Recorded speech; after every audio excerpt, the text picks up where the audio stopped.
Hello, and welcome to the Geek Show. We are going to shut down the inevitable chat that distracts us right now so we can get on with the show. So, welcome. It is the second episode of our infamous Fire Convoy Geek Show. I am Firefly, otherwise known as Jay, and my intro is this. Surprise, motherfucker. Jay's here. Jay's here. Jay's here. Maybe, baby. Maybe, baby. Maybe, baby. And of course, as always, I'm joined with LiveConvoy, otherwise known as Rich or Rich Motherfucking Rich. Yeah. Oh, bullshit.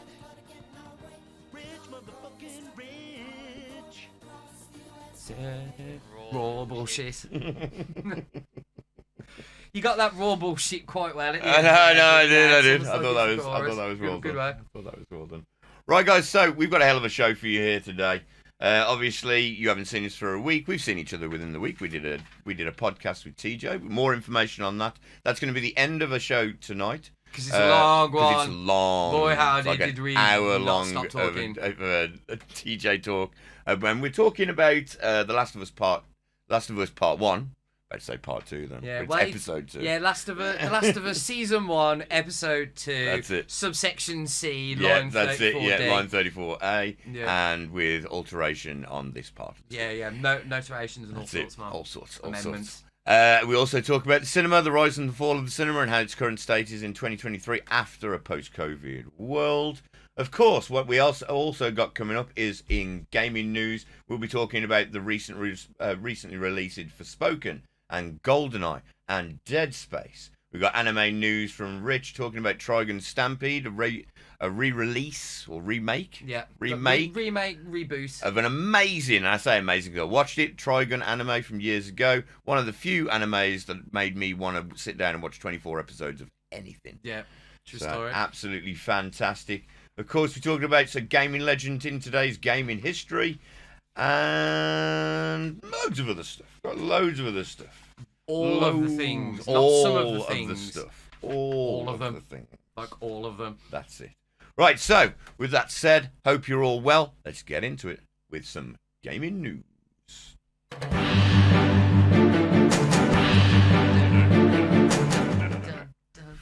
Yo! Here it is.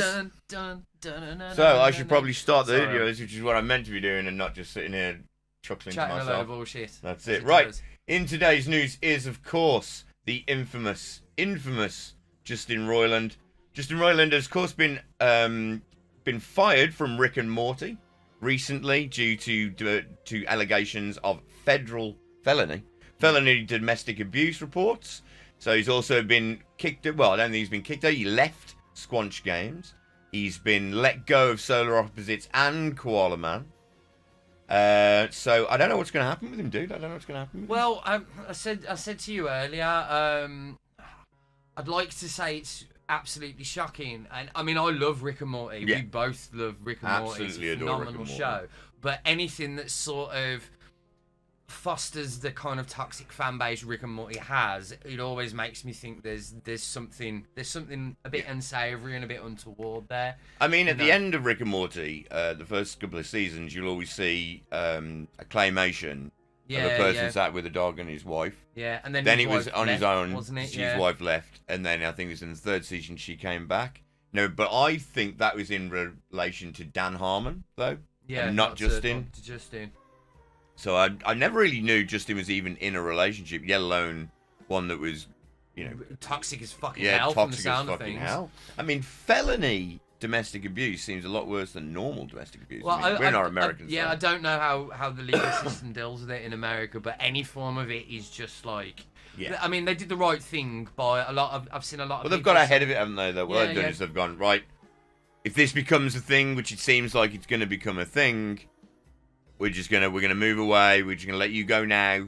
I mean, I think he walked away himself from Squanch Games, is what I read the report. Yeah, but it's one of them jump before you pushed. Yeah. You I know, mean, Koala Man didn't even get a release. Hasn't even had a release. He's come in. I suspect he's going to be in the first season unless they're going to they might just recast. Well, I think they're saying they're going ahead with it. Yeah. Which means they've spent the money and they want the return. Yeah. But I don't know whether they'll just get someone to come and Just redo the some lines. next man to do it. Yeah. Well, he might. Well, I mean, they might just take away his lines and give him somebody else. I mean, if they've got an impersonator at the wing, which apparently they already have for like Rick and Morty, and Solar Opposites. So, kids. I mean, it'd be a shame if Rick and Morty just nosedived in quality from here, because I don't know how much is entirely down to him as opposed to. Well, he's a creator. It was created by him and Dan Harmon, and I think they're both from the Community group. Yeah.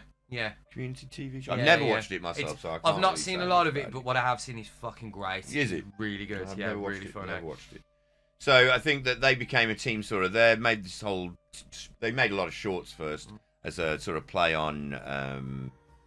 It's like Back to the Future. Yeah, what's his name? Marty. Yeah. Doc and Marty. Yeah. So, Marty. Great Scott. It's your kids, Marty. It's your kids. 88 miles an hour. Great Scott.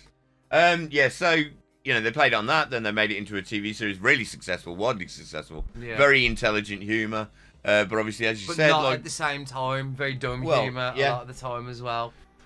Well, it depends what joke you're looking at. Yeah. Like, 'cause it's multi-layered jokes. I mean, they all are, like, Solar Opposites is, I don't know what Kamala Man's like. Squanch Games is very much like fun jokes from what we played. It's like the Stanley Parable, isn't it? Yeah. Like that sort of genre of game. It's very in your face, very mockery. But I can't help but feel that, like, I've felt like Rick and Morty's been on a bit of a knife edge for a while now, because it seems like the way the fandom is, it's like 2 minutes away from imploding, and I feel this is kind of going to be the death knell for it. Yeah. I mean, if it was gonna be shit, I'd rather there just be no more, and we just have what was good. Yeah. You know what I mean? That's it. Enjoy it. I mean, to be fair, it almost ended greatly last season, didn't it? I actually haven't seen all the last season. I still need to catch up on that. Because it ends the Evil Morty. Oh, does it? Oh, bad. So. Bad. Right, so moving on. Obviously, it released this week was Forspoken. Sadly, even though it looks quite an interesting game, very pretty, it has been releasing to mediocre reviews of about 5 out of 10. I think places like IGN, GameSpot giving it been 5 and 6. Yeah. Apparently somebody didn't pony up the money to IGN, did they, man? Somebody was like, "Oh man, not this one. It'll be all right." They said we've got this. Yeah. Luminous Studios as well, though. These are the people who made Final Fantasy 15.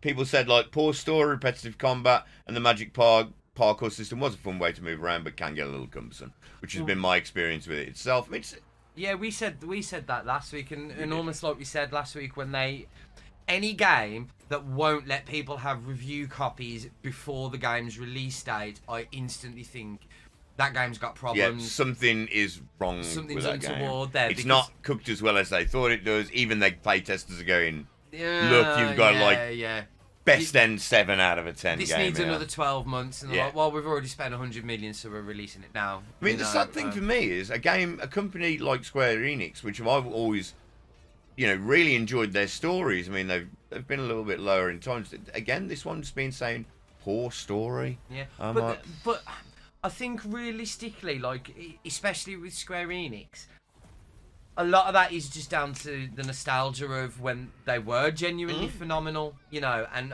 I'd argue that there hasn't really been an amazing story in one of their games for like quite some time. I mean, 10 people liked 13 divided. Sucked. Well, I mean, people said that the story was good. I'll be honest with you, I didn't finish it myself. I didn't think we were going to talk this long about Looking Forspoken. So we'll move on.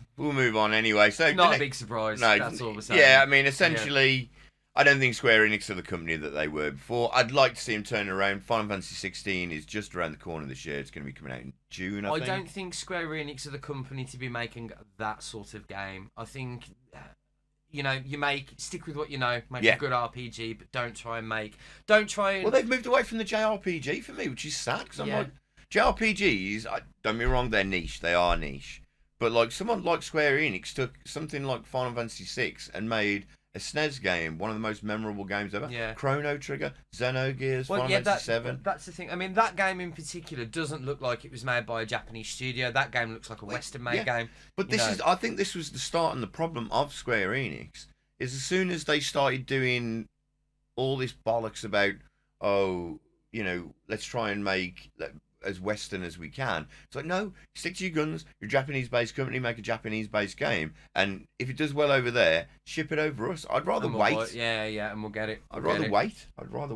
Right. I think we've hammered that to death. Yeah. Right, so the next story is, of course, a classic, GoldenEye.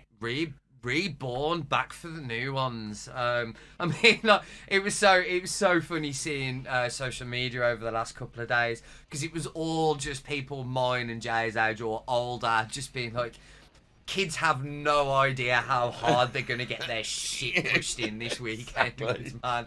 My mate Colin. Yeah, Colin. He's figured out, like, he was talking about trying to play it on the N64 controller, which, let's be honest, was poor at the time. Yeah. And these days it's abysmal. And I'm like, there's no way, you're used to twin stick shooters, there's no way you're going to be able to play that. And he's like, nah, I've cracked the control mode so I can use 2 options. He's sweaty bastard, man. Your cousin's going to get his arse handed to him and never play it again. Honestly, I want to play it. I've downloaded it on the Xbox. Yeah. It's not out on Game Pass just yet. It's out, as you see, it came out on the 27th. So... yeah, so I've downloaded. I haven't played it. I want to play it on the PC, to be honest. Yeah. And I'm wondering.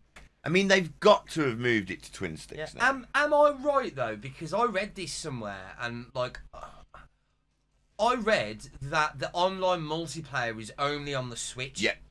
And Switch it's local, only. It's local split screen. Yeah. So like, if we got fucking screen sharing consoles again. Yeah. Yeah, I'm all about. We got to do it. We've got to get a night where we're getting loads of pizzas, a crate of beer, and we'll just smash GoldenEye. I told you I wanted to record it. I wanted to do that rose tinted retros where we go back to a game that's been remastered. Yeah. And like with fond memories, go like, well, how does it actually hold up? I mean, because I've played so many games. I mean, I play a lot of PlayStation 1 games. Yeah. And I play some emulation games. And I forget that, like, controls were wank years ago. Yeah. Well, this is it. Like, the only game I play is Apex. Trying to go back to move with one stick and then buttons to the ground. Oh, mate. I remember the times when shoulders used to turn cameras and stuff. Yeah. But there's a whole stick. Yeah. There's a whole stick here doing nothing. What's the deal? But yeah, I mean, like, again, like we were on about last week with Halo, and everybody had a summer with Blood Gulch. Everybody that was into video games, like, has incredibly fond memories of, you know, fucking headshots only, odd job banned. Yeah, odd job banned. Odd job banned. It's too small, it's bullshit. I don't see him coming. Yeah, he's a small little prick and you can't headshot him, can you? Everyone just fucking creeping round like this. Yeah. That was what I loved about GoldenEye. Like, when people moved, it's like the legs didn't move. Just stationary, floating. Yeah. What a game though, man. Like, oh, mate. For a Bond game, it was incredible. This actually changed the landscaping of shooters in games, like, forever when it came out. Like, there was a very clear-cut evolution. Like, you had, like, Doom and Wolfenstein sort of set. And then, particularly when it came to consoles, this was the first shooter that actually played really well on a console. I remember thinking these graphics were amazing. Yeah. You know, and then it was evolved on by Halo, then it was evolved on by Modern Warfare, and then it became the sort of fucking industry juggernaut we know it now. Yeah, that's it. But yeah, it all without this, man. That's it. It was nothing. Dread to think. It was nothing, mate. Honestly, it was crazy. Fucking minds on your watching. Oh, man. The laser, so just like when you're caught in the train. So good. Fucking superb. Right, moving swiftly on. Obviously, the other big news of this week was Xbox Bethesda live stream. So, they came live, I think it was on Wednesday night. Yeah. So we got witnessed by this. The first thing that they talked about, of course, was Minecraft Legends. It's now got PvP team modes, which I'm not a big Minecraft fan. I know a lot of people that watch this are. I gotta say, it looked alright. Because, like, you literally have to, like, you know, you get a completely randomised world. So there's no way someone's learning the map and knowing exactly where everything is. Like, you got to literally set your stall out. People have got to go over here. Like, some people are going to start mining, getting resources. You've got to start building a massive, like, big base.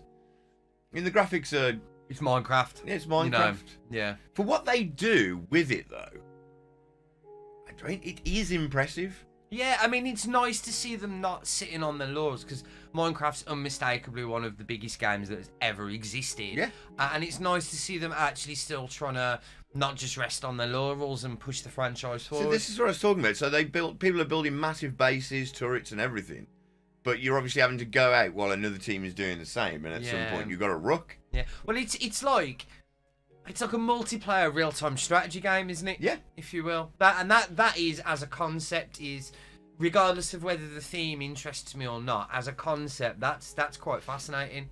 You know, you'd devote half your team to resource gathering and building, and your other half training up weapons and things like that to go and do raids and stuff. And then you have to swap so other people get other things. Yeah, there's potential there to be like a really interesting, like unique multiplayer experience. I feel. So I mean like, unfortunately, I won't play it. No, I won't play it. But like, you know, as a concept, I'm like, yeah, man, I can see how this is totally going to float someone's boat. Yeah, vibing it. You know, I mean, like, you know, some of these things that they build, like what we're looking at now, which is just a massive construction. They've got horses, riding pink tigers. I mean, I'll be honest, I haven't played Minecraft since it was, well, just Minecraft. Yeah. And this is coming out in April 18th, 2023.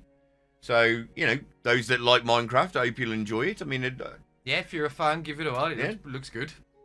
It can't be denied that it, you know, it does look like a really fun game. And something different with the franchise. That's it. Right, then on to the next thing, which of course was Forza. Sorry if the sound's a bit terrible on this one. So Forza. Now, I'm not big into cars. I'm not really big into racing, even though I spent 300 quid on a racing wheel. Yeah. So you got more money than common fucking sense, friends. That's why. I have. I'm all about that. I did love the Impala though. The Impala's a cool car. The graphics on the cars look incredible, but this is what I find with every racing game. You know, it's always flashy graphics. Yeah. And, you know, now this times it shows mud and damage and stuff. And this is a person who spends some fortune on Star Citizen, and they've announced doing mud and damage to your ships, and I'm all impressed by that. So I guess all it comes down to is what floats your boat. Now, this one, of course, is motorsport, so it's the one where it's actually tracks. It's more of a Gran Turismo one. Yeah. Now, I preferred Horizons, if I'm honest. Yeah. But I mean, I can't deny that they create a beautiful world for racing and everything. It's just, I don't know, racing games don't really do loads for me. Yeah, unless your racing game has either Burnout, Wipeout, or F-Zero in the title, unfortunately, I don't really give a shit.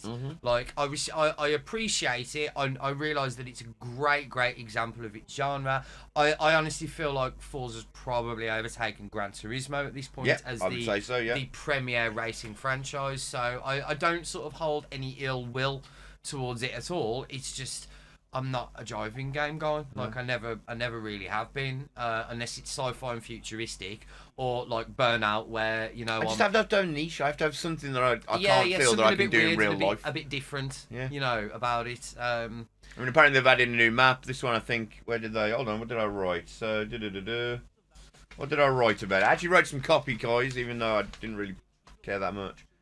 Kilami? Yeah, Kilami. So it's in South Africa now, so it's in a South African region. A new South African map. I mean, again, like I say, it looks gorgeous. It's fucking stunning. Some of our mates will be losing their shit over this. Like, you know, Jack's getting these. Oh, Jack will get this, yeah. Jody will get this. Yeah, Jody. Like, if Mark might get it on his PC. I will say this for it. It's out on Xbox, which means it's definitely on Game Pass. It means it's definitely on, what's it called, Game Pass? What's it called, Game Pass? What's the other Game Pass? Oh, PC Game Pass. Yeah. So if you like it, and it's your bag, baby. It's your bag, baby. It's your bag, baby. Then baby. Totally go out. Tell me what you thought about it. I'll probably download it myself for a little bit, just so I can at least have a play on it. But I don't think I'm going to put loads of time into it, to be honest. Sorry. Soz. Right, going from one game that I care very little about straight to another one that I care very, very little about is Elder Scrolls Online. I like Elder Scrolls, I do. The online component of it, however... Again, you're on Hi-Fi Rush. Am I? Oh. There we go. That's Forza. Did I miss it out? Yes. So, this week in gaming... Wait a minute, did I miss that out? Seriously? No, because you actually Hi-Fi Rush is actually next. Is it? Yeah. No, it's Elder Scrolls. Yeah. Oh shit! He wrote the copy and he doesn't even. I wrote the remember copy, it. but I'd sort of skipped past it. Forza bored me so much. Yep. Right, it is Hi-Fi Rush. So sorry about that, kids. Sorry about that. We'll get back there. Hi-Fi Rush is a new game from TA, which is Tango Associates. Yeah, I think so. Tango This Associates. is something we're going to be talking about in a little bit. Actually. Yeah, it is. Makes the Evil Within series. It's a rhythm action game. Looks a lot like Jet Set Radio. Hitting enemies just in time with the beat, and it's out now on the 25th of January. I'm not going to say anything about this because we're going to talk about it in a bit. We will. So, yeah. But as you can see, very stylized. Pretty. Super stylized. All about rhythm beat, which I think's been recently made popular with that Hellsinger. Yeah. There's a lot of big bands in this as well, if I remember correctly. I think Nine Inch Nails make an appearance. It does tell you all on this. It's my dog. Cash wants in on the pod. Can you just let him for 5 seconds? I did. Cash is interested in hi-fi. Yeah, Cash is like, yeah, this game looks baller. You into this, dude? There's a cat in it. You don't like cats. You don't like cats. It looks Sorry fun, about though. that. We're just having a pet the puppy moment. Yeah, it looks fun.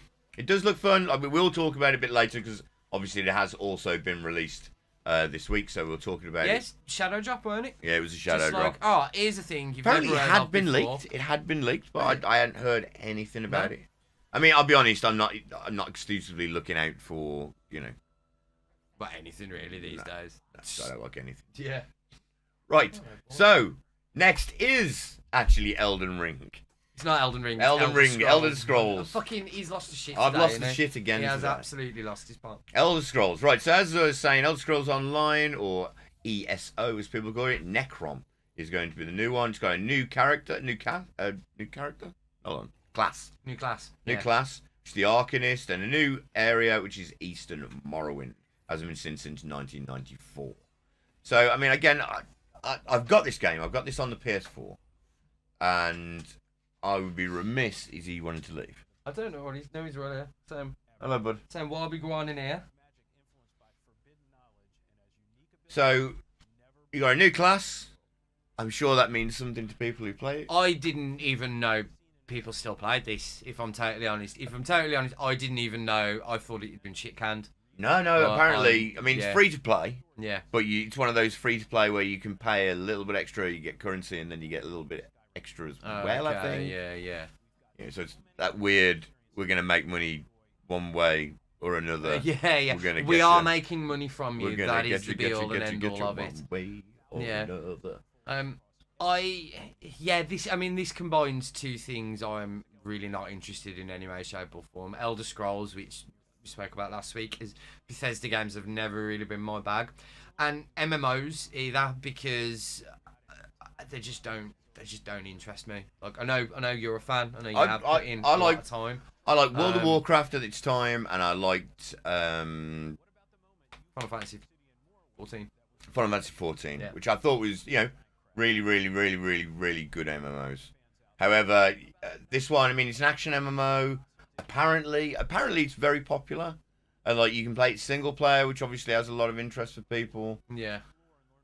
But I gotta be honest, for me personally, it just didn't do anything. Yeah. I'd rather just play the solid single player game, Elder Scrolls. Well, yeah, it's. I always thought that if I was gonna play an MMO, I'd play like it'd either be World of Warcraft or Final Fantasy 14. Yeah. Because like, especially Final Fantasy 14, that's huge, and I just don't see why. Me personally, I'm not going to spend my time in a world that I'm not invested in. Yeah, well, I mean, I'm only ever invested in the Elder Scroll worlds when I'm playing the single-player Elder Scroll games, and I didn't really have any interest in playing those ones.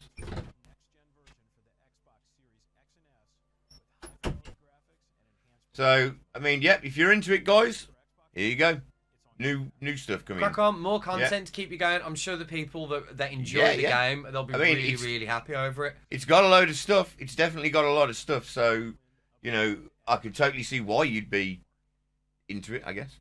And it's good to see that for those that are playing it, they are still supporting it. Because you see far too commonly these days, if something isn't the immediate success I think it's going to be, it's shit canned straight away. Yeah. So it's good to see, because I know they had a lot of teething trouble. I believe it went through a really big rebuild, didn't it? Yeah. Relaunched, and it's obviously become really, really popular since. Yeah, yeah. I mean, again, I'm waiting personally for what's it called? Starfield, Starcraft, whatever it is. Starcraft Field, yeah. Starfield Craft. Yeah. Yeah. So right, moving on to Redfall. Now, Rich doesn't seem overly interested in this, but Redfall is made by Arcane, the makers of the Dishonored series, Prey, and most recently the Deathproof game, which I really enjoyed. I thought Deathproof was a fun game. Dishonored, whoa! I love Dishonored. Yeah, Dishonored is great. Love the first. Magic. So this is vampires versus hunters, and a sort of semi-co-op, single-player adventure, probably Left 4 Dead 4, yeah, I would suspect. I got a very that kind of vibe about it. It does seem very Left 4 Dead-y. That's it. So I mean, aside from that, I can't really say loads about it. I mean, it just looks. Oh, videos having a rare. Oh no, sort of software. I don't know what's going on there. Yeah, like I mean, again, it's interesting, but like, I'll probably get it, but I'm only going to get it because a lot of these games, which is the only real benefit of owning an Xbox Game Pass, is they're going to be on Game Pass anyway, so I'm not paying for them. So therefore, if it interests me for 10 minutes, great. If it interests me for 4 weeks, great. But at some point, I just go, yeah, I'm done with that. My thing with, say, this in particular is, like, games like this, they tend to live or die by who you're playing with. Mm-hmm. And I find they only really thrive if you have a consistent group that are, playing it together, because we all know what playing with randos is like in games and stuff. Especially frustrating in co-op games where everyone's kind of got a role that you need them to do. And I don't tend to look at games like this anymore, because how often do any of us actually get to play games with each other anymore? That's the bonus of, I don't know if you know, Rich, but I'm a Twitch streamer. So I get people on the Twitch channel and go, buy this game, play with me. Yeah. I'm not, so I don't. So I think graphically you can see it's definitely encouraged by Dishonored and Prey and all those. You could tell who made this without being told who made this. It's got their very singular sense of style over it. And they're very much about that sort of like, don't just run in and gun, maybe scope it out, maybe silently take a couple of people out. Well, the one thing you give them the juice is they're very into letting you create. There's not just one way to ever do something. There's a million different ways that depend on how creative you actually get. You can usually take their game mechanics and really sort of stretch them and play with them, can't you? But in that lies my only real issue and quibble with this game.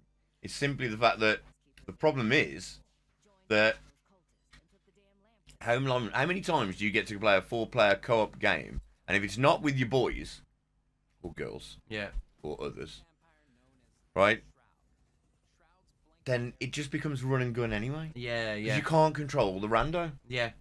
That's the point. That's why there's a lot of like Back 4 Blood and stuff. It was like, it's, when I played it with you guys, we had some fun and stuff like that. But I'm just like, I'm not going to get overly invested in this game, because I might get to play it with you guys once every 4 fucking months. That's it. It won't be all the time. It'll be a bit, and then not a bit, and then a bit. I missed the time, sort of, you go back like 7 or 8 years ago when everyone was a bit younger and had a bit more free time, and we were all in parties like 3, 4, 5 hours a night on the PlayStation. But there's unfortunately, those days are gone. Well, the problem is that after 30, your life has probably not everyone's, but probably taken X amount of dramatic twists and turns. You work in this job, you're never available when your mates are available because they're working a job. Some of your mates have got kids, some of your mates have got a weird career that you never speak to them. Like, a million things go on. You may even get a mate who gets a girlfriend, or a girl mate who gets a girlfriend or boyfriend, and they start occupying all the time, and you've got to wait your obligatory 6 months because the sex has got to dry up. Yeah, straight up.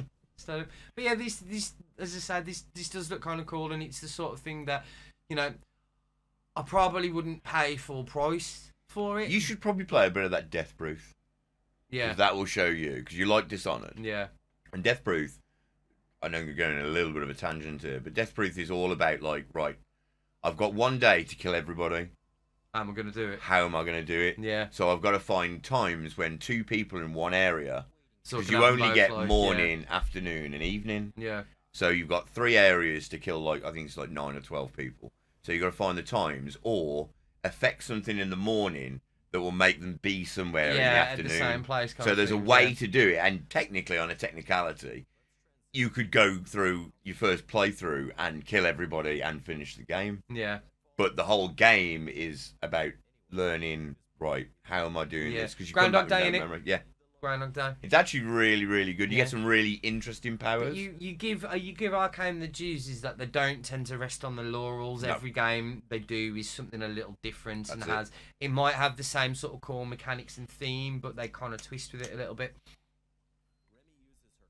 But you know yourself, when you played Dishonored and you could dash little teleport Oh, distances, mate. but you the can stuff do that I've in done Dishonored, that game, yeah. and then you mix it with something else. So there's an ability where you can link 7 people together, Yeah. and then you kill one, like you would in Cyberpunk, and it just kills all of them. Yeah. Bad boy. And you'll use it, like, because the bosses have different abilities, and when you kill them, you can take their abilities. It's just what I need, another game to go into the fucking must-play pile. Yeah, well, it's just a really good game, honestly. I rate Arcane. It's a shame that they're part of the Bethesda group and they've been taken just to Xbox now. Yeah. But I mean, I'm a PC player, so It don't ultimately it bother doesn't you matter anyway, to me.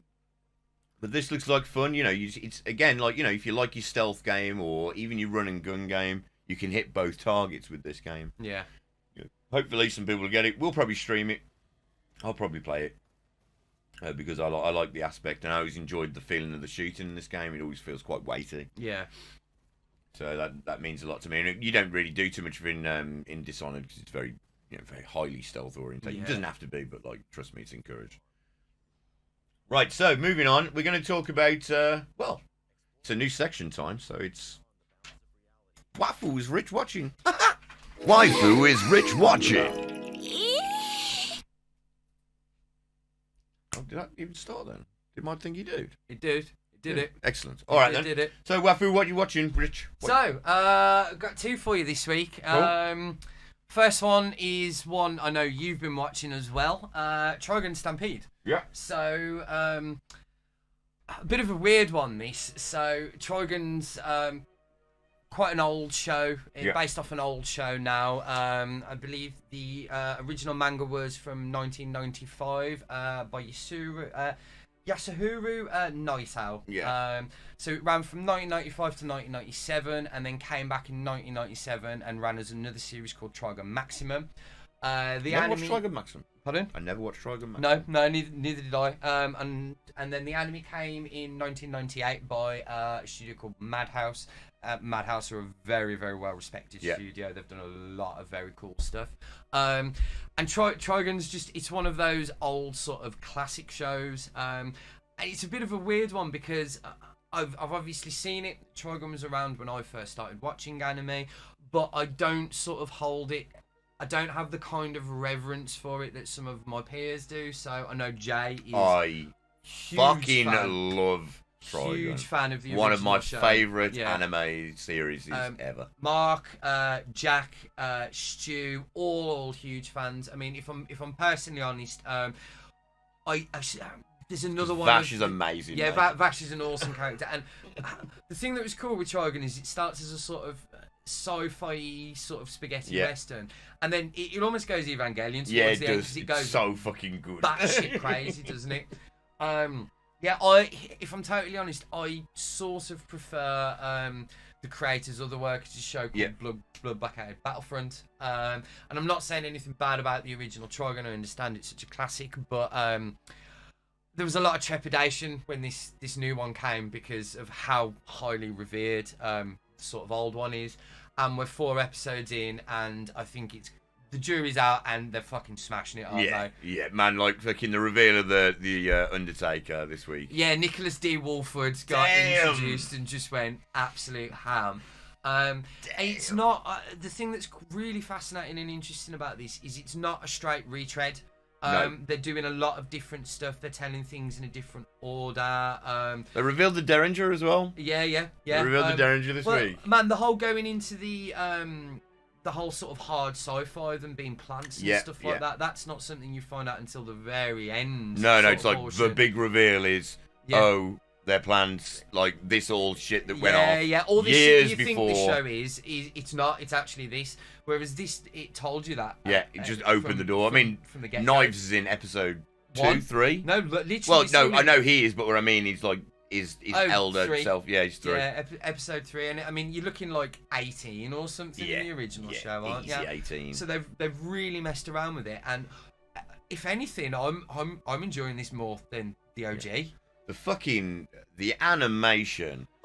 Just a bit of spoilers, kids, but they go into the body of a sandworm, and when he kills that sandworm, I won't explain how. Mate, I've watched that. Fuck me. I showed my sister that scene today, and I've watched it about 30 times because it's just wild. Like that blood splatter, like everything about it. I was My like, sister said what that. the My sister fuck? was like, those blood effects. Man, the way he manipulates though. Oh Yeah, my yeah. god, it's so awesome. Just bad. Yeah, but, I mean, Trigun, I very much had to eat a huge dose of humble pie with this because I saw the original trailers and it's 3D CGI anime, and 3D CGI anime is usually fucking awful. Yeah. You know, you look at things like Berserk is one of the greatest sort of modern fantasy series ever created, and then you watch the most recent sort of anime, and it looked like it was made in 2003. Yeah. You know, awful, god awful animation.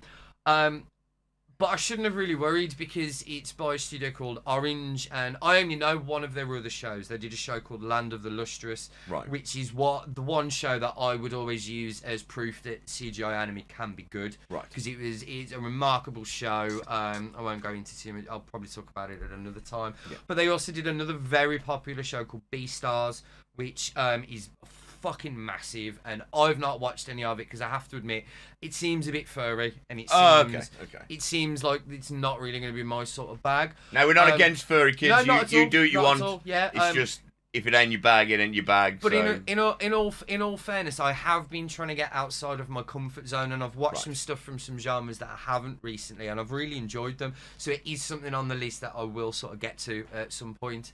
But their stock is about to have gone through the roof for this because it is all 4 episodes have been incredible, haven't they? I can only imagine that the meeting, they come in and they go, we want to do Trigun again, and we went, No, don't do that. Don't do that. it's already been smashed. There's no need to smash it. And they go, nah.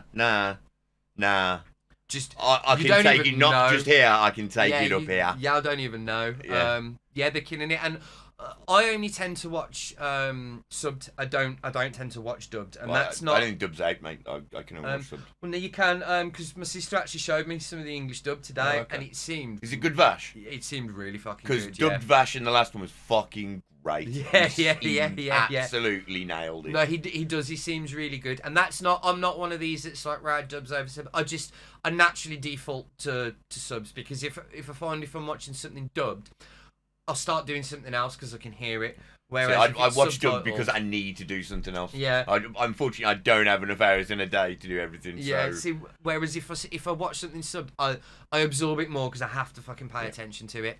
The reason I don't watch a lot of telly is because like a lot of it's like you need to pay attention to this, and like, Do bro, I have to? I haven't got the hours in a day to pay attention to everything I need to do. But yeah, it's extraordinary, isn't it? Like they've really come out absolutely swinging. Like I was excited when they said it was being remade anyway. Yeah. But like this version, absolutely. Killing it. It's nailing it, and it does that rare thing where I think it would be an absolutely incredible first introduction to Trigun as a show, but it's also doing something new and different and keeping all the existing fans along because the whole Sandworm episode, I don't remember that sort of shit in the OG one. It might have happened. No, But I don't remember it. I don't remember it that well. Man, the worm on the girl's face and she just flies off. What the hell? Honestly, that was one of the scenes I looked and I was like going, "How?" I've got a vague memory of someone something doing like something, this, something like this, but, but yeah, not that. because it's been a very long time since I've seen the original Summer Memory. We of it. I downloaded them remember- ages ago, and I don't know where the fuck, what computer they're on somewhere. Yeah, I remember the sort of overarching plot points, but not the nuance between them. So I'm absolutely having a fucking blast with this. I think it's even the mega fans among our friendship group, like Jack and Mark, are, messaging me weekly, just going, have you fucking seen it? Jack phoned me earlier and just screamed the words Wolfwood and put the phone down on there. But it's like, yeah, bro, I know. Yes, and absolutely sensational. So whether you're a fan of the original, or you've never even heard of it and you're just looking for something to go, couldn't recommend it enough. Give it a go. Absolutely super. Don't get me wrong. Only 4 episodes Four in, episodes so far, but not start. dropped the ball and at all. It's got consistently better. Like that third episode with Knives. Yeah. Some of that shit was like Silent Hill level creepy. It was genuinely. Straight it up, almost mate. turned into. So I was there going like, horror. well, I know what Knives is like, and I don't know what the fuck he's doing here. Man, the city. I was like, Yeah. they're all dead. They're all dead. It's finished. No, it's over now. Sensational. Give it a go. Yeah, 100%. Right, so moving on to the next one, Rich. So second show was something, it was a piece of homework I've actually given to a couple of people this week. So I made my sister watch the first episode of this, and I made Jay watch the first episode as well. So instead of me just blabbing on about it, I'd like to see what your thoughts and opinions. What did you think? Well, I mean, I'll be honest. I watched it. It was late last night, so I was pretty tired. But it's a very interesting concept about, essentially, it's an orb who can be anything, because he's immortal. Yeah. Cannot be killed. Bumps into people as he goes and takes on parts of them. And I mean, I only watched one and a bit of the second episode where he meets a young girl. Yeah. And like, honestly, it's crazy. It's so emotion driven. Like crazily emotion driven. Well, the thing that this came up. This is because I've started watching the second season of this, and it's just as extraordinary as the first. But this sort of came back into my mind because we were. I think I mentioned it to you the other day. We were discussing with somebody the first episode of The Last of Us.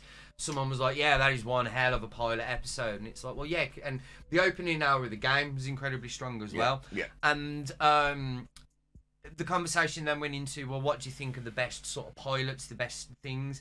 And this is, in my humble opinion, this is one of the single best first episodes of anything I have ever seen. It is crazy. You could end it there, and I think it tells a really poignant, powerful story that you can take something from. Yeah. The level of storytelling it manages to tell in like 18 minutes is fucking insane. You know where it's going as well, don't you? Oh yeah. Like within 10 minutes, and it just it just drags it out. Yeah, it? he's And just like, man, just when stick the knife in, man. When he Be done fucks with his it. leg up and stuff. Yeah, and it's yeah. like, oh come on, stop. So yeah, the whole sort of premise is, as Jay said, is an orb gets sent to Earth, and everything that it reacts with and leaves a mark on it, it imprints on it, and it can turn into. So the first thing it turns into is a rock, and it just lays there for thousands of years, and then it turns into moss, and then a wolf dies like on him, and so he turns into the wolf. Takes the wolf wound as well, so it can understand pain. Yeah, feels pain. I mean, he regenerates because he's immortal, feels it, and then meets a person. Yeah. And then obviously, I don't want to spoil too much stuff, but he's immortal. People aren't. Yeah. So you can already tell where that's going to go. Yeah. It's going to be all about him, and it's him, main character, who ends up being called Fushi. He ends up him learning to be human. Yeah. And there's something that I think is a really sort of truly beautiful concept about this show, is that when anything has left a huge imprint on him, after it passes, he can then turn into it. Yeah. And I think that is just such a wonderful idea, that the people that have made a mark and left us, we carry them forever inside us. And I think that's just such a really sort of powerful concept to explore. And this does it extraordinarily. It does this. It almost goes through a cycle where you kind of. So the first episode's like a microcosm of how the whole show goes. So then you meet the next character that they interact with and helps him to grow, and then obviously that character, something will happen. Yeah. And then it's the next one. And you forget in between each one, you forget because it's so sweet, it's so sincere, and you forget. And then it comes to the time of, well, actually, this person's about to die. And it's halfway through, I think, episode 3 of season 2 yesterday, I was bawling like a baby out. Like, it just doesn't stop. But it manages to do something different with each one. It doesn't feel like it's repetition. Yeah, it doesn't feel like it's retelling the same thing, but with different characters. He gets something new. He gets new experiences. Say the young girl when she gives him some food, I think. Yeah. March, and she says like, "Oh, no, you've done this wrong. You should say thank you for this." Yeah. And like it's something only simple, but you got to imagine this is a blob that became a rock. That became moth, that became a wolf. That became an no injured idea man. how of anything. Yeah. And she almost becomes his mother. Yeah. In a way. Something actually I thought you quite like. The theme tune I thought would have really spoke to you because do you know who theme tune was good. do you know who actually sung it? No. Hikaru Utada. I know that name. Simple and Clean. Yes. From Kingdom Hearts. Yeah, which from is Kingdom a franchise. Hearts. Yeah. Yes.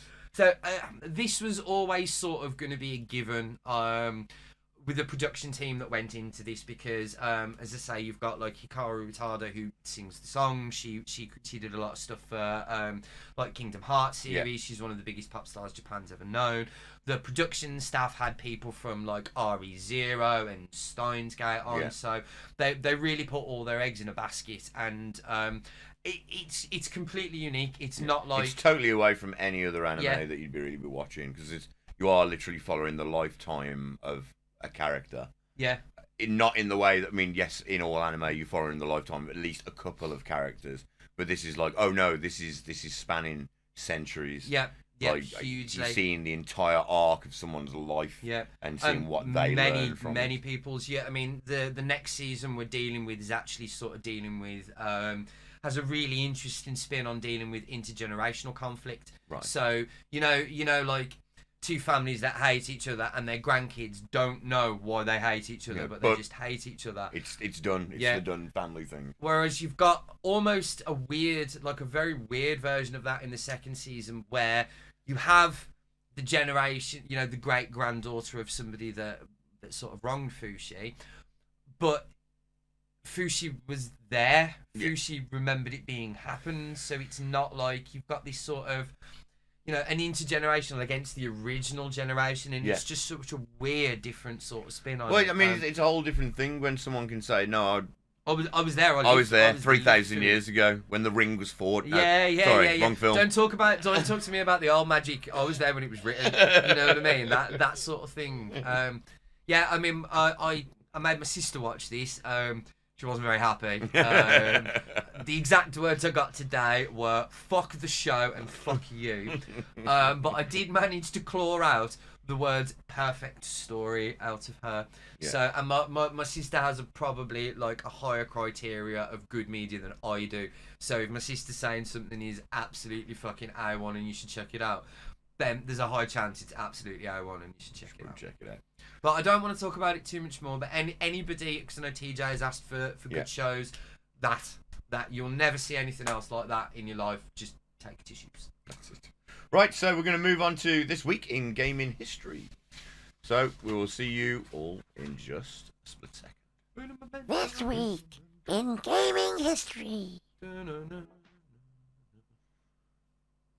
So here we are. Here we are back for this week in gaming history. We're going to talk about a legend. This motherfucker, Rich. This motherfucker. This motherfucker. This Tensu Tanabe. Right, so Tensu Tanabe is a Japanese video game designer and producer who works with Nintendo.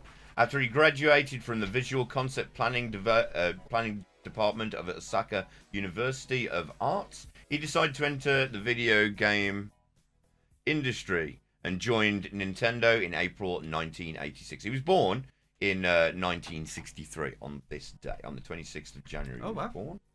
At first, Tanabe was part of the Nintendo R&D4 division, later renamed to EAD. Responsible for some of the most legendary shit in video game history. Entertainment, analysis, and development, where he directed platformers such as Yomi Koji, Doki Doki Panic, Super Mario Brothers 2, Legend of Zelda: Link's Awakening, The Legend of Zelda: A Link's Past, Metroid Prime Echoes, which is Metroid 2. Also worked on things like level designer on Super Mario 3, which is one of the best games ever. Honestly, yeah. if it was a Nintendo home game, this motherfucker was part of it somewhere. Had his claws on it, like 100%. Well, he's one of the unspoken heroes, isn't he? Like, you know, Iwata and Shigeru Miyamoto get all the focus, but like, man, look at those games. Yeah, look at him. Good lord. In 2003, Tanabe switched to the software planning and development division, where he became the manager of Production Group 3. In recent years, has become a producer and managed the development of first-party Nintendo games such as Metroid Prime. Tanabe primarily works on overseas developers who aren't part of the immediate Nintendo structure, such as Next Level Games, NST, Retro Studios, and various others, which specifically create titles catered for North American market. Through these games are released into Europe and Japan. Tanabe currently serves as executive officer at Nintendo Software and Planning and Development, or SPD division. Fucking G. Yeah, Absolute G. Man was probably purposefully more important to most of my childhood than a lot of them. Yeah, slow down. Nintendo is just my bag, baby. My bag, baby. Right, so I need to, next time I do that, I need to get them in closer. Yeah. I just noticed. Moving on, another Nintendo thing, Systems Research and Development was founded 44 years ago today in 1979, and I've gone the wrong page. Systems Research and Development, or SRD, is a programming and computer-aided CAD tool company that works almost exclusively for Nintendo for over 40 years. SRD was founded in 1979 with their head office located in Osaka. SRD were a Nintendo partner that programmed various Nintendo development titles. They had no capital relationship with Nintendo up until 2022, when Nintendo acquired the company. Prior to the acquisition, they had very strong ties to Nintendo, so much so that the company's games division was already located in Nintendo's head office. So in February 2024, it said 2022, but I think it meant 2002, Nintendo announced that they were going to be purchasing them. Now, I don't know what they've done, but I know that they must have built almost all of our games. Yeah, everything. Everything. Systems Research and Development CAD program. I do CAD. Yeah. That's part of what I do in Funny my enough, life. I've seen that building. Yeah, have you? Yeah. Oh, yes, because you've been Yeah. So I'm saying, so that's Nintendo's head office there. We just thought we'd put up at least a couple of images. Obviously, only a little short section just to tell you about some people that have made some of the best games in your life. Well, there was actually another Nintendo studio formed this week in gaming history as well. A company called Project Sora.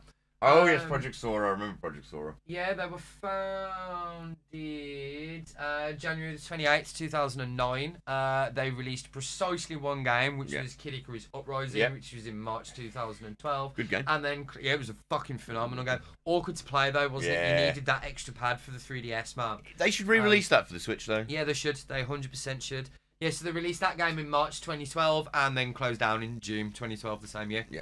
Unlucky. So, did not work very well. I mean, like, you think, I mean, that was a few, when was that? What year was that? That was 10 years ago, man. What, 11? Jesus 11 years ago. Christ. Yeah. So, from one sad news onto a game that was incredibly hard when I was growing up. I don't know if you people remember it, of course, but it was the infamous Disney's Aladdin on the SNES in 1994. Fuck this game. Man, it was a fun game, really. I mean, like, don't forget this. What you're seeing right now, kids. This is what an early cutscene looked like in 1994. I know some of you weren't even a twinkle in your mother's eye back then. Yeah, but like, this was actually a cutscene. You'd see it, and this happened like at the start of the game. You'd sit there and go, "Oh shit, man! Like, yeah, so they're gonna." Those Mega Drive sound effects, man. Look more about it. Very endemic of all of the Disney old school games, in that it was hard as fuck. Yeah. Like they all were like Lion King, man. You fucking Lion King. You ask grown men that played the Lion King on the Mega Drive about that level with the fucking monkeys where you had to roar at them, and they'll just cry, man. That game was hard. Fuck you. Fuck you up your silly arse. Fuck the Stampede level. Fuck the Elephant Graveyard. Yeah, really good music in this game though.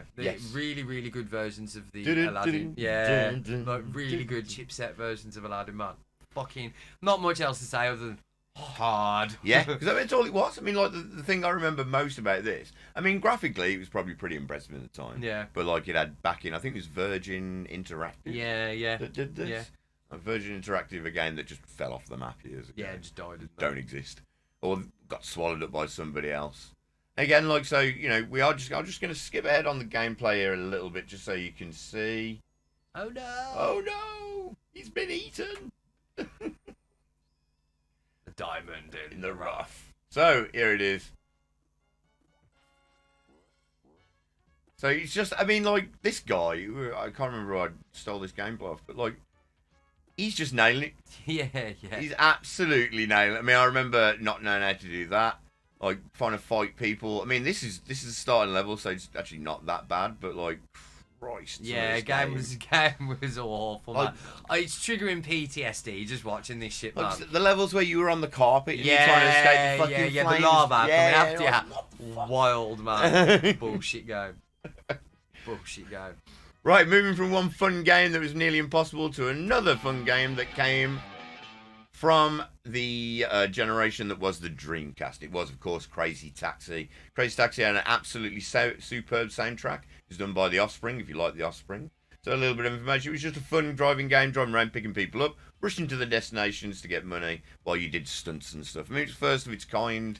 Huge game, got a massive cult following. Yeah. Massive. I mean, it was big in the arcades as well, though. Yeah. 'Cause you had, like, just the steering wheel and pedals, Yeah. didn't you? It was one of, like, I'd argue almost the last big arcade Yeah. games, because the Dreamcast generation was the generation arcades died.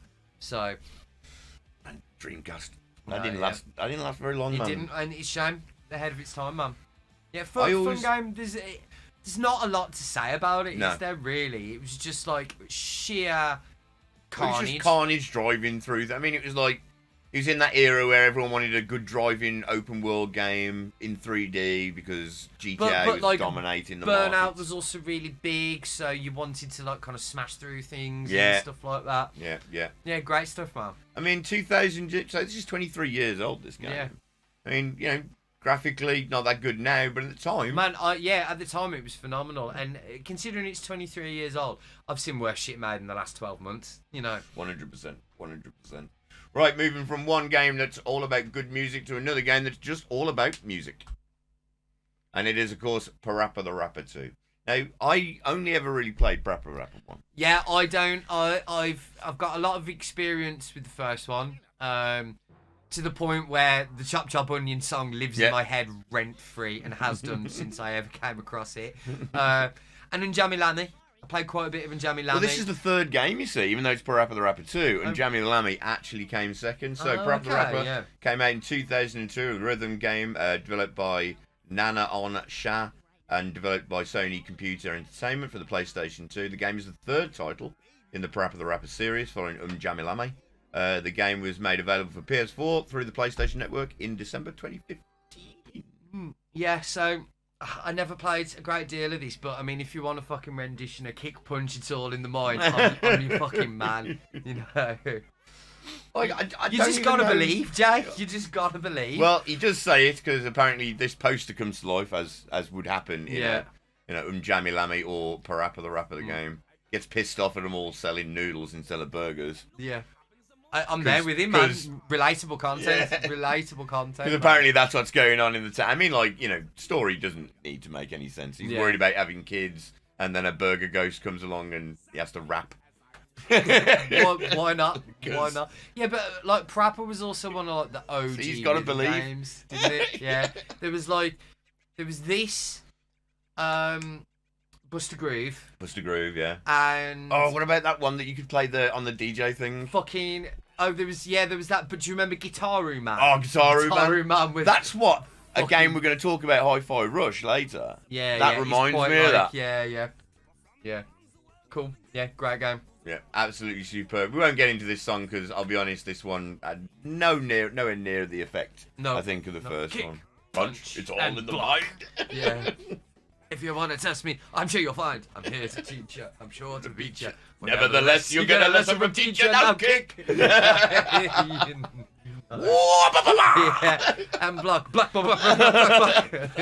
Standard. Turn. Standard. So good. Right, moving on man. from our terrible rapping ability straight into a game that I didn't play. No More Heroes, Rich. Now you played a bit of it. I did, yeah, I did. Fun. It was fun. I'm not gonna lie, I played a lot of it. Because it kind of came out. Wait, it was on the fucking Wii. Yeah. Well, all I know that it is it's a Suda51 game. Yeah. Now Suda51's known for making some weird, Shit, crazy games. What's the cheerleader one called? Is it Battle- Lollipop Chainsaw? Lollipop Chainsaw. Yeah, So a cheerleader with a chainsaw. Nah, you That want was the whole game. If you want to go absolutely crazy, you want to go Killer 7. I didn't play Killer 7. I did play one of them. Good I think lord. It was just before the Lollipop Chainsaw Yeah, game. Killer 7. You played a guy with 7 personalities on rails. I thought he shooting was in people. this. I thought Killer 7 was in this. Yeah, I think he is.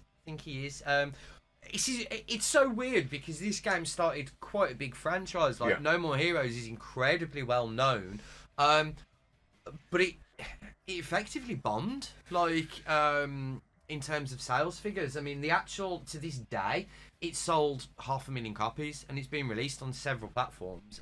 It's had a re-release, I think, recently on the Switch. Yeah. And even including that, 500,000 copies. Joke. The day it launched, Suda51 and someone from the production team did a pop-up meet and greet in Akihabara, where they were gonna, talk to people, sell the game to them, sign the game for them and stuff. They opened in 20 minutes. Nobody had bought a copy of the game. A journalist from Famitsu had to actually buy a copy to get signed because he was the only person that went to it all day and had photos taken. Jesus And it Christ. caused a bit of conflict with Suda51 because he accused Nintendo of not supporting the game. Because quite rightly so, Nintendo have a habit of only supporting games on their system that are made by Nintendo. Yeah, I know So, that. Like Metroid Dread, for all you hear, has had remarkable reviews everywhere. Where's the fucking TV advert for it? None. None. And that game is baller. Yeah, Which you'll find out later. I'm gonna play it shortly. We'll find out Yeah. later, sir. Right, moving on from No More Heroes to a zombie-filled... I think it's a bit of a game changer, Dying Light. Dying Light, released on the Xbox, PlayStation 4 and PC in 2015. After the success of Dying Island, the Techland team came back with another zombie open-world game with parkour and nighttime, bringing out mutated zombies and co-op 4-player to escape across rooftops. Now, this game is really good. However, Yeah. I always get about 40 hours into it and then never play it ever again. Yeah, I don't even get that far. I find with this, it's too similar to Dead Island, which is a game I got incredibly bored of incredibly quickly. I love Dead Island. Um, why I bought it. Was why I got this. I did, but like you say, after about 40 hours, I'm just doing the same thing. Mm-hmm. I feel like I was out, and the parkour isn't what I want it to be. Right. It's not Mirror's Edge. I found the parkour on this game quite good. It gets better as you get on because you get like a grappling hook and you can do a bit more. But I will say that even though it's fun to kill all these zombies, dip into pools, do all these things that you see in this trailer, you can do in the game. It's really well done. Mm. For whatever reason, like I say, there's only so many zombies that I can be chased Kill by, before I've had kill, enough, run across rooftops from before I'm just like, I can't be arsed. Yeah, I've tried. I put far more into the first one than I did the second one. The first one I probably put about 20 hours in. Yeah. The second one I'll probably put about 10 in, and I'm just like I've said before, just open world bloat, man. Yeah. There's just so And it's gorgeous. much to do. The shame is that this is a premiere open world game. 10 years ago, or well, more than 10 years ago. 2015 was it? 2015. Like, if you'd have got me this game, I don't know, 6-7 years previous, I'd have smashed the shit out of it. Yeah, 2010. You Yeah. gave me this. I'd have had my dick in my hand the whole Yeah. time I was playing it. But like, I don't know, like it's a Ubisoft problem. I call the Yeah. well, we all call the Ubisoft problem. The map Is I game look at issue. the map and I look and I go, I fucking can't. Yeah. So everything I hear about playing this in co-op is phenomenal. Yeah. But I was playing something else while you guys were playing it in co-op, so I didn't really get to sort of experience that. And as I said, like, parkour in games is something I'm really iffy in, because I love it, but it has to be up there with the sort of gods of, you know, like Mirror's Edge, for instance, and it didn't feel quite as nice and fluid. Yeah, to me I as mean, I that can did. get that. I mean, I will say this, that Mirror's Edge I loved, but Mirror's Edge was a very much more of a structured game. This is trying to be like, oh, go anywhere, do it however you want. Whereas Mirror's Edge, you know, you literally, you found your line. Yeah, I think I sort of prefer that with that sort of thing, because the time I think Mirror's trials... Edge 2 suffered, like, because it went away from it, Yeah, hugely.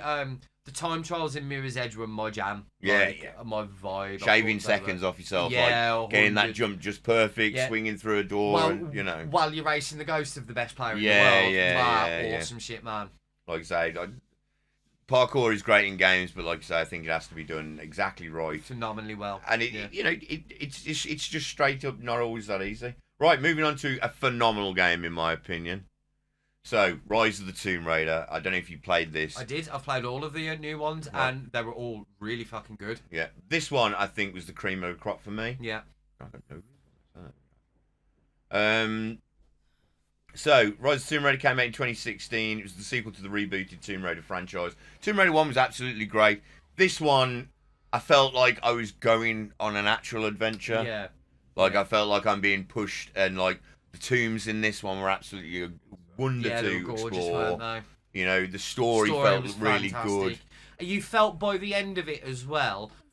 I think with the first one, you still didn't kind of feel that that's Lara Croft. Yeah. Whereas by the end of that one, that's Like, Lara oh, no, Croft. now I'm Lara Croft. Yeah. Yeah, exactly. You know, she felt like she was no longer a young girl. She was like, I'm going to I'm a fucking deal with seasoned this. fucking badass man that can deal I'm with going to fuck everything. this up. I say, You know, absolutely super. Come a fair cry from crying from killing a deer in the first game. Yeah, you know? yeah. I always laughed about that. I always found that hilarious. And like, oh, I've had to murder a deer in order for me to live. yeah. 3 humans. Bah, bah, Yeah. Nathan Drake syndrome. Yeah. Nathan Drake syndrome. Yeah. Exactly. Wipe my tears on their pictures of their dead. fucking Yeah, family. that's it, man. That's it. But yeah, this one absolutely. If you haven't played any of them, pretty sure They're they've all been worth free a million times on Epic Store at this point, or you'll buy them for pennies. But you haven't played them, I do urge you at least to play this one. I mean, the definitive edition come with like a load of like extra content. I wasn't really that bothered about that, if I'm honest. I was more interested in like the Just for original the story. game. Yeah, just for the main game. absolutely superb. So Good yeah. use of semi-open world structure as Oh, well. definitely felt Metroidvania-ish. Yeah. You know, you felt like, you know, you progressed and like things were getting harder, but you were getting stronger. I like the use of stealth. That stealth was pretty well done in it. I don't know why you'd fight a massive. Baba Yaga, man. Holy shit, I didn't know. Yeah. Yeah, I need to play that. I need to play that immediately. That looks fucking awesome. Baba Yaga's a really important character in Fable, so Yeah. I'd quite like to fight her. Giant house. Yeah. Wait, a house has chicken legs. Yeah. And she flies around in a fucking colander. Something to do. Yeah, why not? Fucking so yes, if you haven't played it, I definitely recommend going out there finding Rise of the Tomb Raider or any of the Tomb Raider reboots, to be honest, because it absolutely superb game. Graphically look wonderful, story's wonderful, actually play well. Yeah. While we're on about Crystal Dynamics, where I think a great company, the other great game they made that nobody seems to play is Guardians of the Galaxy, which is a fantastic game. I've not played that. You Yeah. should play it. It's fantastic. It doesn't do the Marvel thing where it's like, yes, the characters are all different, but it doesn't feel like it's part of that MCU. Feels well established in its own world. So absolutely superb.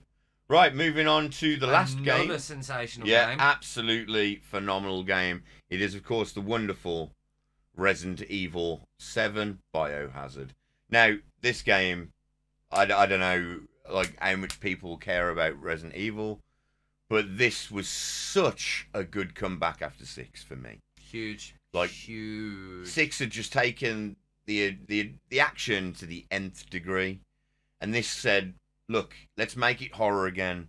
Let's put it in the most horror perspective we can, which is first person, and let's make them be chased like they did in Resident Evil 2 and scare them. Yeah, my only issue with this is I have a slight issue. Not an issue because I love the arse off the game, but I find it's quite similar to Elden Ring in that I do think there are two very distinct halves to this game. Yeah. And the first one is way better than the second. The And second I'm not one's saying that more. The second's bad. No, but the first one has everything I fucking wanted in a Resident Evil game, whereas the second half felt more like the modern entries in the series a little bit. I think what they felt they had to do, and I sort of agree with them a little Cater bit. to both markets. Yeah, well, it's not just that. You've got to put the end has to be a bit more action orientated because you've got your build up and you need a payoff.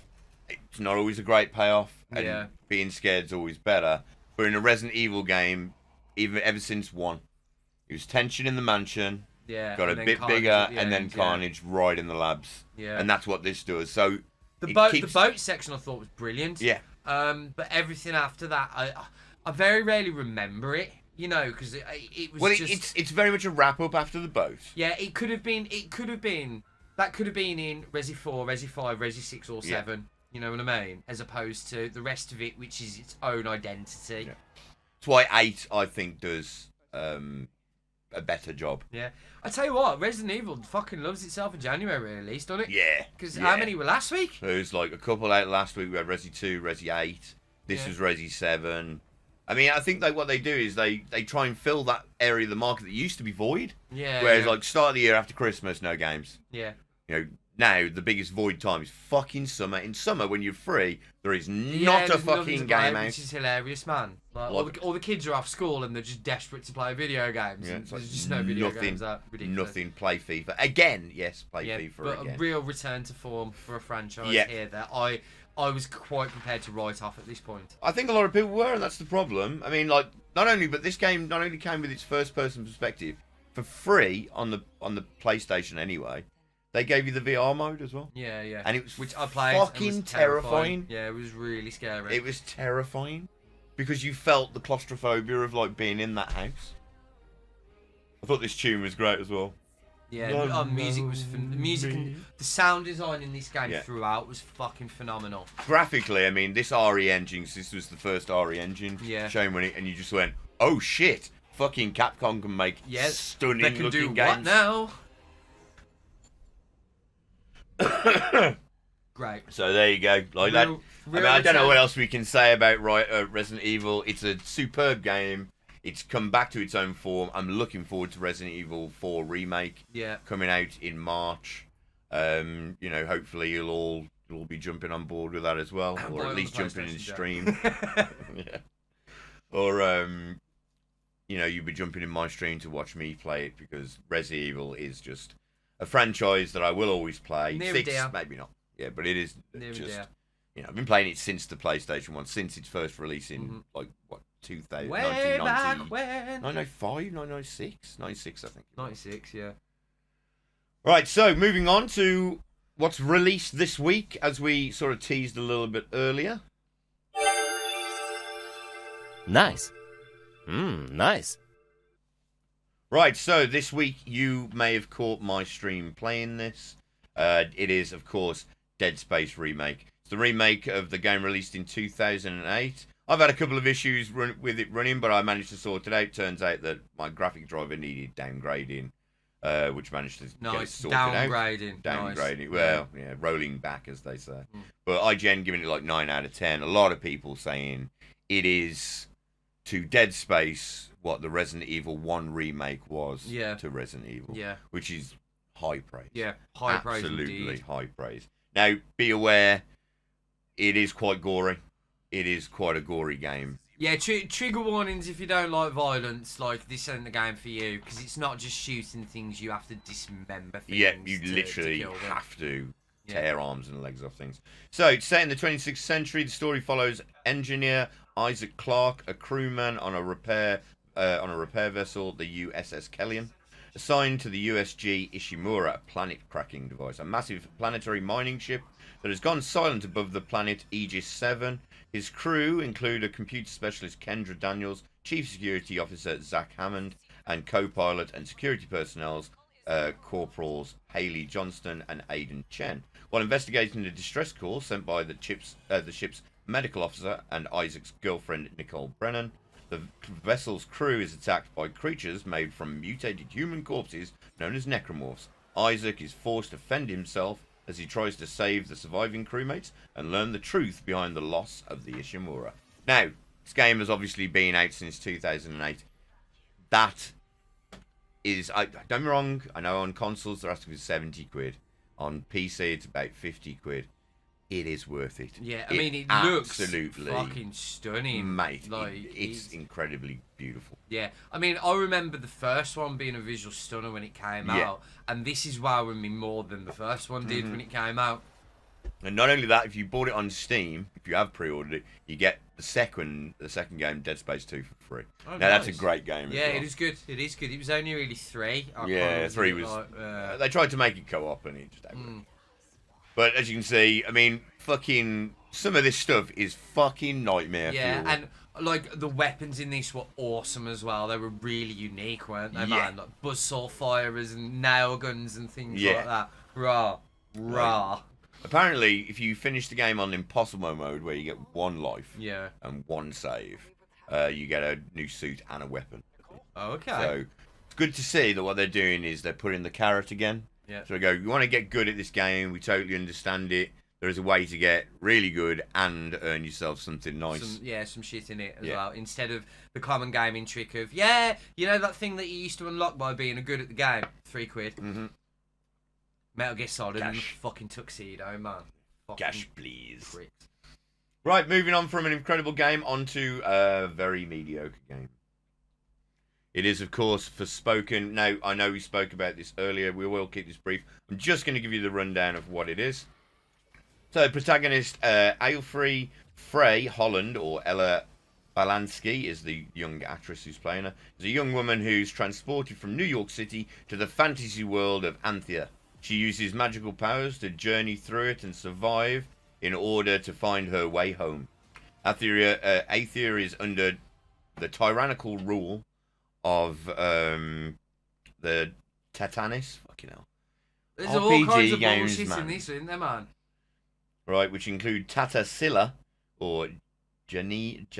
Janine of Gavin Carr. And Tatana Prave, Pollyanna. what happened to Dave and Steve's names? What the hell, man? What the hell? I'm only joking. I'm sure they're foreign names. I'm only joking.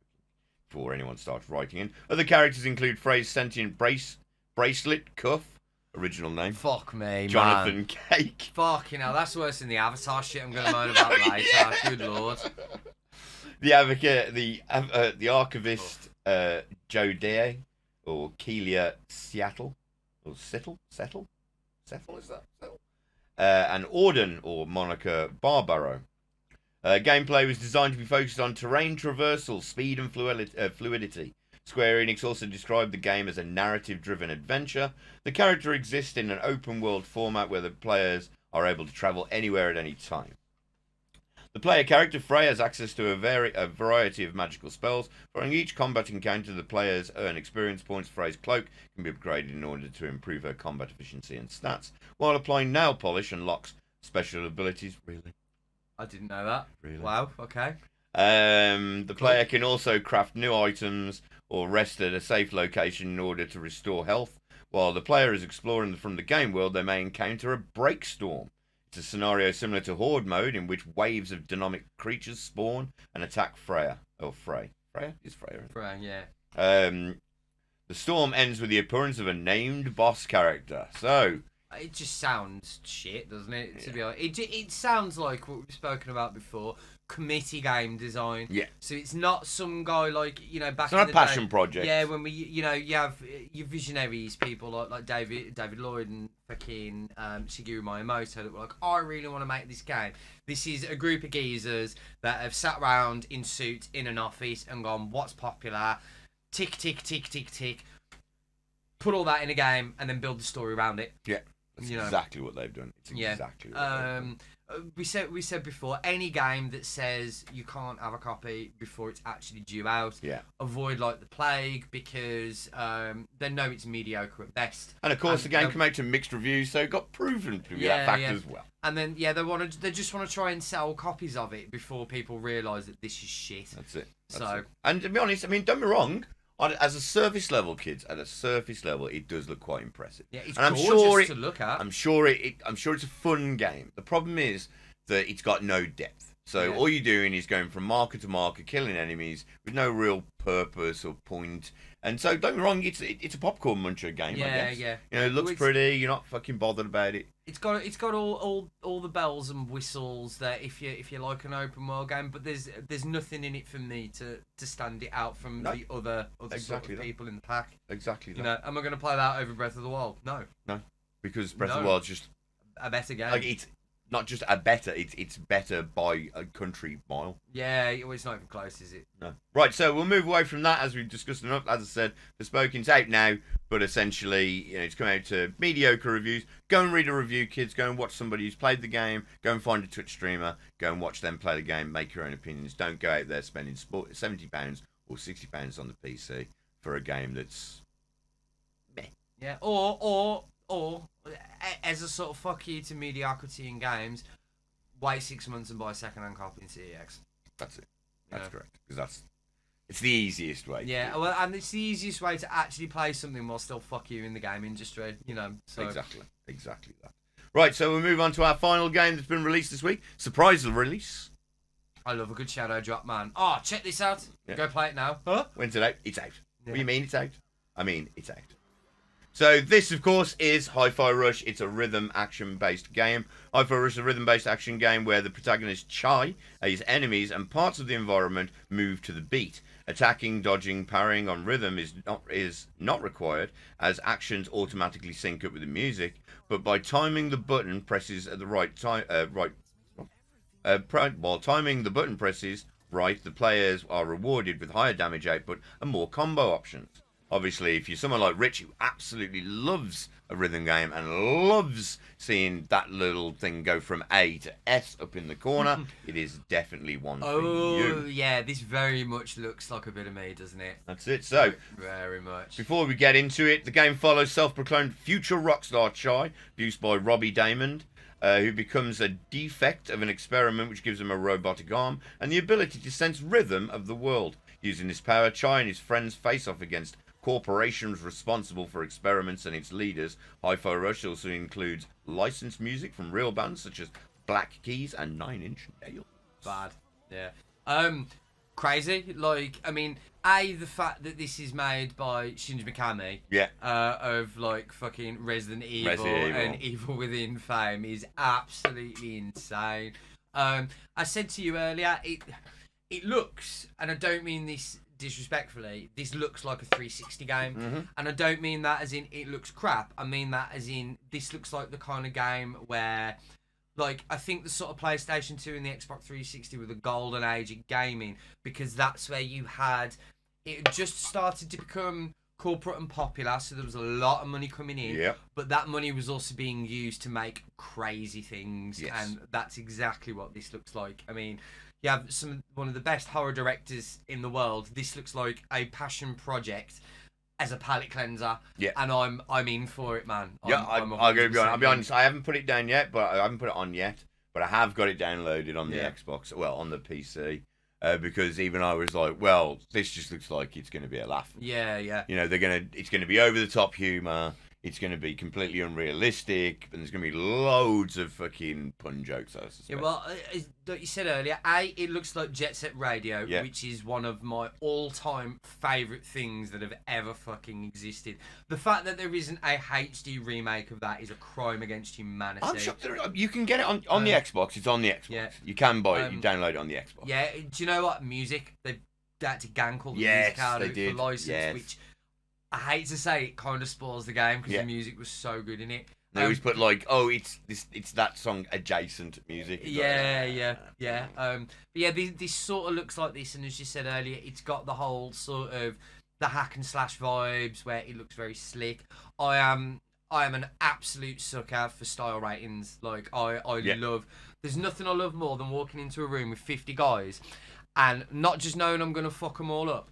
I'm going to look like the fucking man while I'm doing it. Yeah. Like, that is my bag, and this very much looks like it. Yeah, because it's just like, oh, what are you going to do? Well, you need to go in, and at the right time, you're going to hit these things. You're going to see that A pop, and then you go, I can make this an S run. Yeah. Well, we said last week, Starfield very much looked like Bethesda made for Jay. Yeah.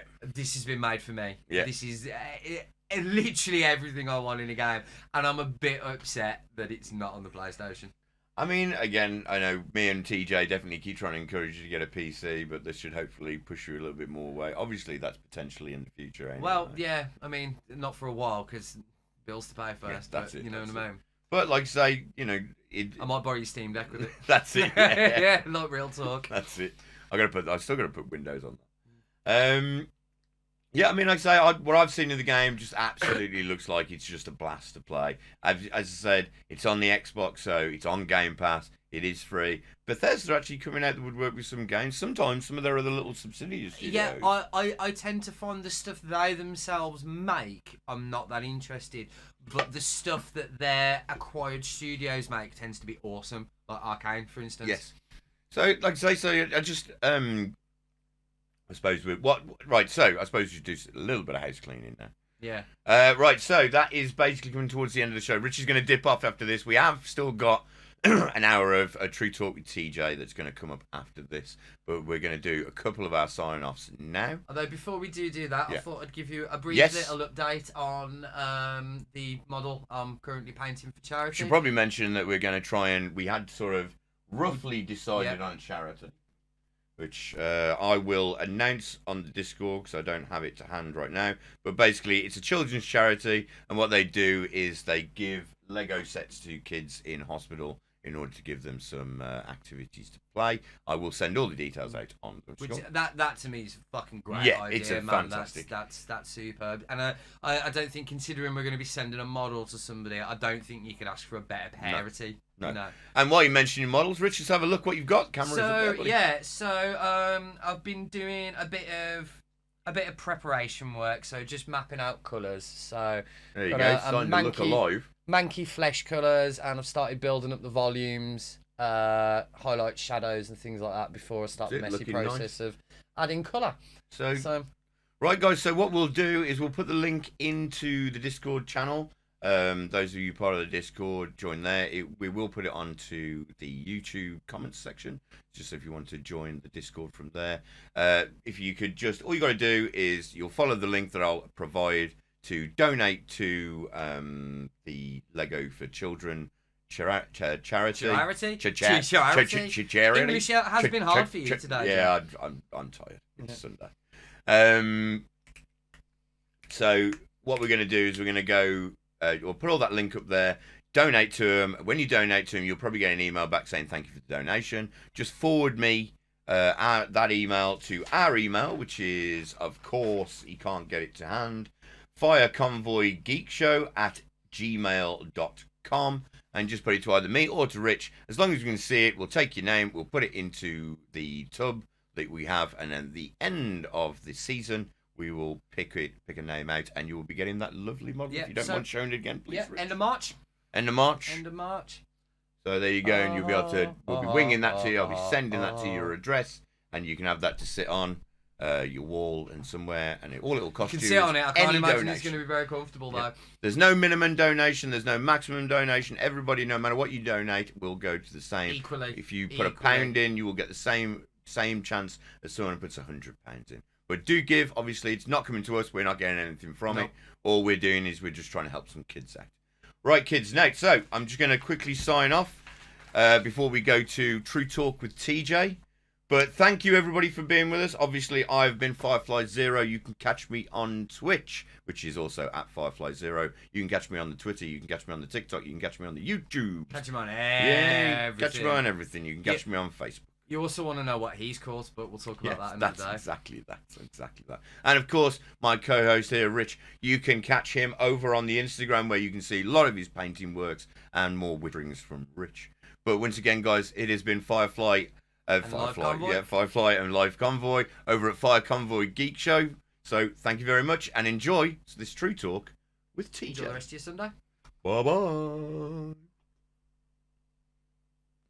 sorry, looking this up.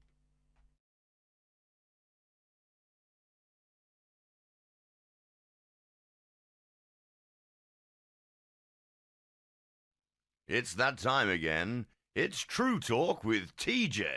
And welcome to True Talk with TJ, with me, of course, Firefly Zero, and the proper TJ, and of course, my loyal friend and sidekick, LiveConvoy.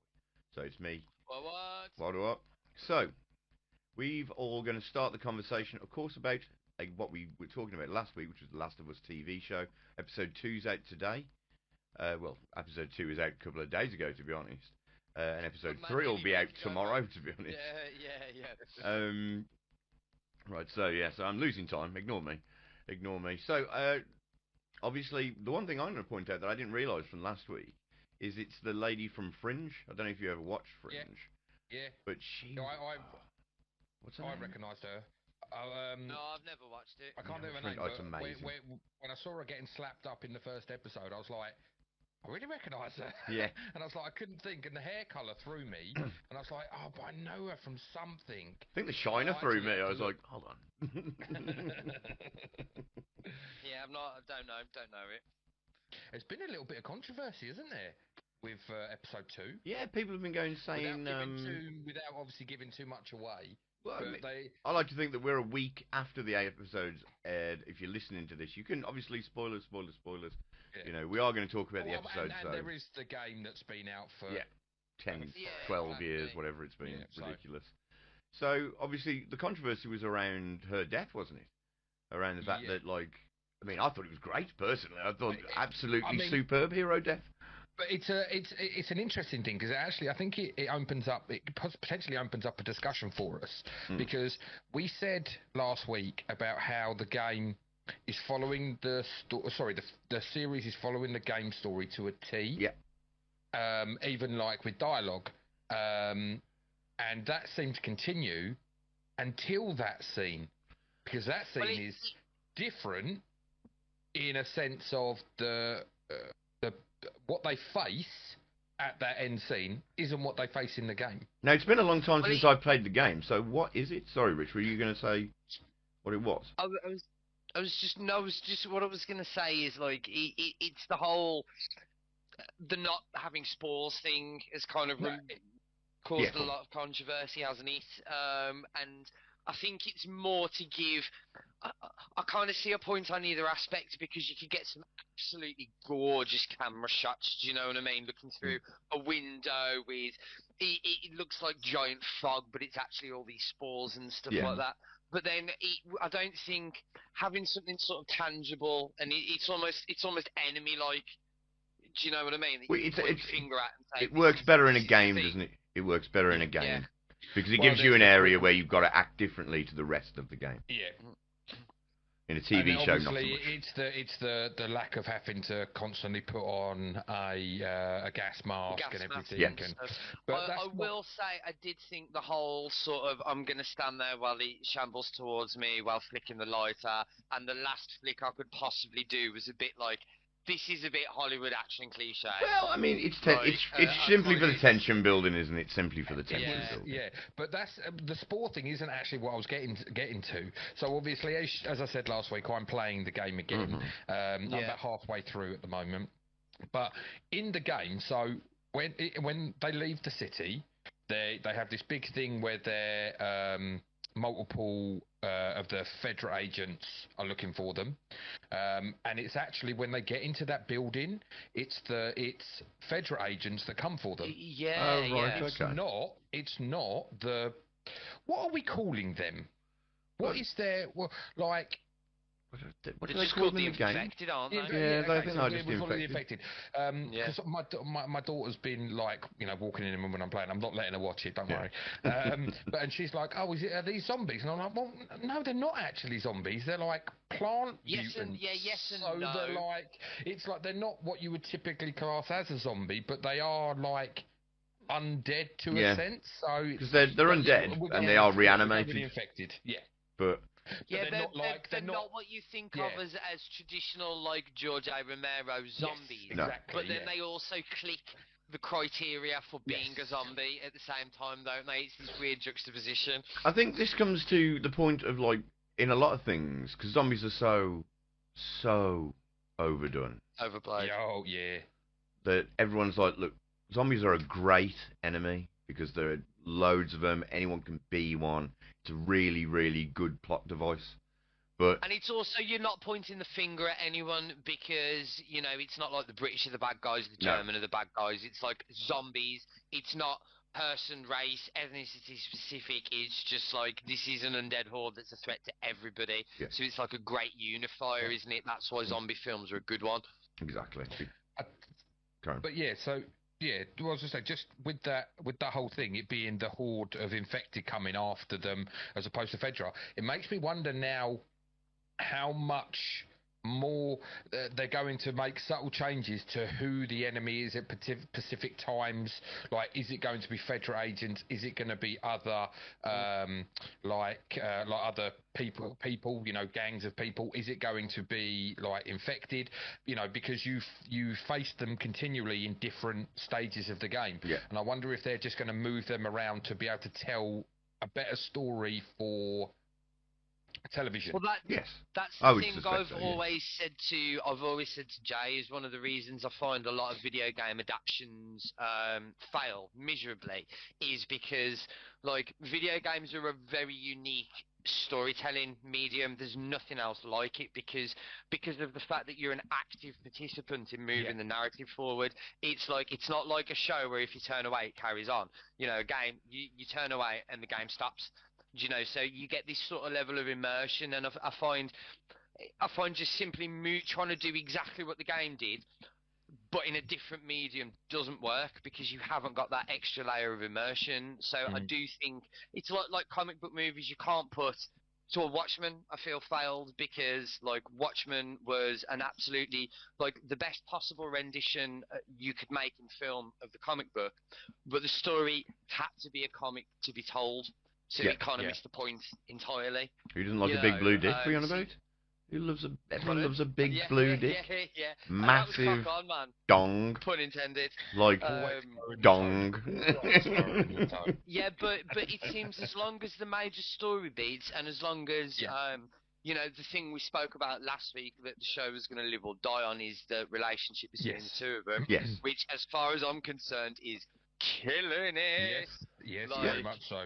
But I mean, like now, obviously, episode 3 coming up tomorrow night, is going to be real the test because this is going to be the first probably episode that we'll see where a lot of it is just going to be them two and how they interact with each other and what they're going to go through.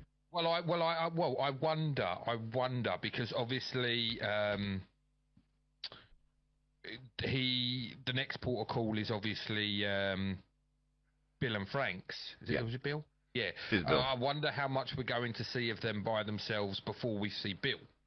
Well, you've got to give us something, so I'd suspect at least you get 15 minutes at the start. I was literally about to say like 15, 18 minutes tops, and then it moves into the next dynamic. Yeah, I can see that definitely. But in saying that, one thing I will say, where they have gone off and on like their own thing, is the storytelling that they're doing about the actual virus itself. Oh, So so obviously in the good. first, it's good. amazing. So the first the first episode was the talk show from whatever it was, the 80s or whatever, where the bloke's explaining like, oh, you know, this is something that could happen. It's unlikely, but If and it gets real, you're all dead, kids. Everyone's taking the piss, isn't they? The first, everyone's like, plants, who cares? And then he just spells it all out, and everyone's like, and this could actually happen. And then it's like, oh yeah, it probably is going to happen, and everyone's like, oh crap. Yeah. And then the second episode in like India, that woman, that doctor, is probably single-handedly the best line. Yeah. Where it's like, what do we do? Bombs. Drop man, bombs. It was like, whoa. I was like, because I was like, that is such an escalation. That is 0 to 100, and she's not wrong. But that's what I'm saying. But in that one in that one couple of words, that one sentence, she has solidified like this is how serious this disaster. It's a global killer. Yeah. This is legitimate scorched earth scenario. Exactly. So well done. That was so well done. Yeah. She was a phenomenal actress as well. She was terrified. Nailed it. Yeah. Her whole mannerisms, like the way like she portrayed, like when she cut the person open, it was like, oh, okay, when was it? When did this happen? Where are the other people? And then the mouth thing, and it was just like, fuck this, I'm out. Yeah. You know, I'm done. I don't need to see any more. Yeah. This is horrible. I'm gone. I want to go home and see my family. Yeah. Because it's over. It's over. Ellie's smashing it. Like the way they're picking what they are from the game is like, honest to goodness, is it everything you hoped for? Well, the jury's still out, but you can't dispute that view. Oh my god, just phenomenal shit, man. Yeah. Like I say, I mean, like, it's not only that as well, but the thing you have to remember, it's been 20 years, so Ellie has never seen civilization in a point where it was functioning. There were scenes when they got outside that, honestly, if I'd just walk into a room and you hadn't told me, I'd have, for about 5 seconds, I'd have swore you were playing the game. Yeah. Yeah. Like, honest to goodness, there was about 5 or 6. There was a couple of times I had to rewind it, because I'm like, you have got to be shitting me. Like, the imagery in it was fucking phenomenal. Yeah, 100. I gotta say that it was, like I say, just whoever the set designer is, nailing it, mate. You are just nailing it. Home run. It's already been renewed as well, wasn't it? Yeah, Season 2. Season 2's already got it. So, I mean, let's be honest. It was inevitable. It was inevitable. Yeah. I mean, the build up for it, like, was massive, and then the first episode went so well. Yeah. Yeah. Interestingly, from what he said, though, it doesn't necessarily mean that it's going to be Game 2. Well, I mean, like, I suppose if they can build character, and don't forget, Game 2's got like a. Well, I haven't played Game 2, but you guys said there's controversy with Game 2, so I wonder if that's what they might want to make some subtle changes. I could tell you exactly why if they didn't go straight into Game 2. Yeah. I could tell you exactly why in no uncertain terms, and I know Jay can, and I know Jay knows exactly what I'm talking about here, but we can't say due to spoiler effects. Save it for a couple of weeks, and then we can have discussion, because I've played the second one. I'm about, like I say, I'm halfway back through playing the first one, just after halfway. We'll have to put a pin in this, and we'll come back to it. Yeah, 100% can tell you why, but so they're looking at, and there's quite a bit of time between 1 and 2. Yeah. So there is. You want Ellie to grow, and So, and don't get me wrong, because of that gap, it allows you story. Like there will be tales. That's just gonna make it worse, man. Yeah, but I mean, I'll be honest. I don't know what they're gonna do. I don't know how they're gonna do it. Yeah. Because one, it goes against my initial philosophy, which is don't go off storybook. You start wandering off storybook. Well, we had this whole conversation last week, didn't we? About like what happens when you go off story. It can all go off the rails rather quickly, and you can upset a lot of people. Yeah, I mean, don't forget. I mean, I'm sure there's a lot of people that have never heard of Last of Us watching it and jumped on the bandwagon simply because they heard it round the water cooler, and someone's going, "What's the show? It's mad. It's in The Walking Dead. You like The Walking Dead, don't you? Like this?" And it's like The Walking Dead, but actually fucking good. Yeah. So now the worry is, of course, that when you get to the end of this season, which will probably only be 10 episodes, and they're going to want to do it again next season, 9 episodes. So they're going to want to do it again next year. Because the pilot was like 120 minutes. Yeah, so it's like they 2. actually combined the first and second episode, because the first episode ends in the kick in the feels, and they figured that was it didn't test very well with people. They were like, man, you know what I mean? The real question is, guys, when we're up to episode 9 on this, you have to find a new TV show and force TJ to watch it. Maybe Invincible. Invincible would be a good conversation. Invincible. Invincible. You've never seen Invincible?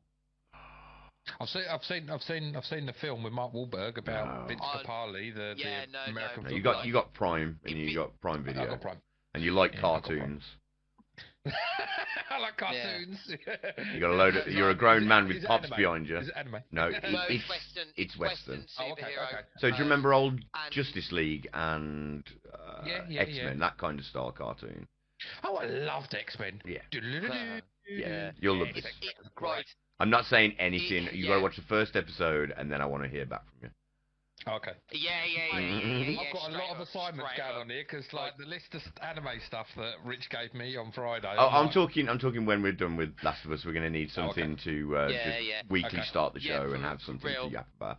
And Okay, cool. I think For Invincible will be real, a really man. good Like, good thing, and it'll give me a reason to Alright. watch it again Well, before season 2 Fair starts. enough. that would also be the sort of thing I'd honestly like to watch your reaction watching it. Yeah. Like, Oh. 'cause, If we could get him to yeah, like watch it and record it. Wants to be a Oh. voyeur and just watch me.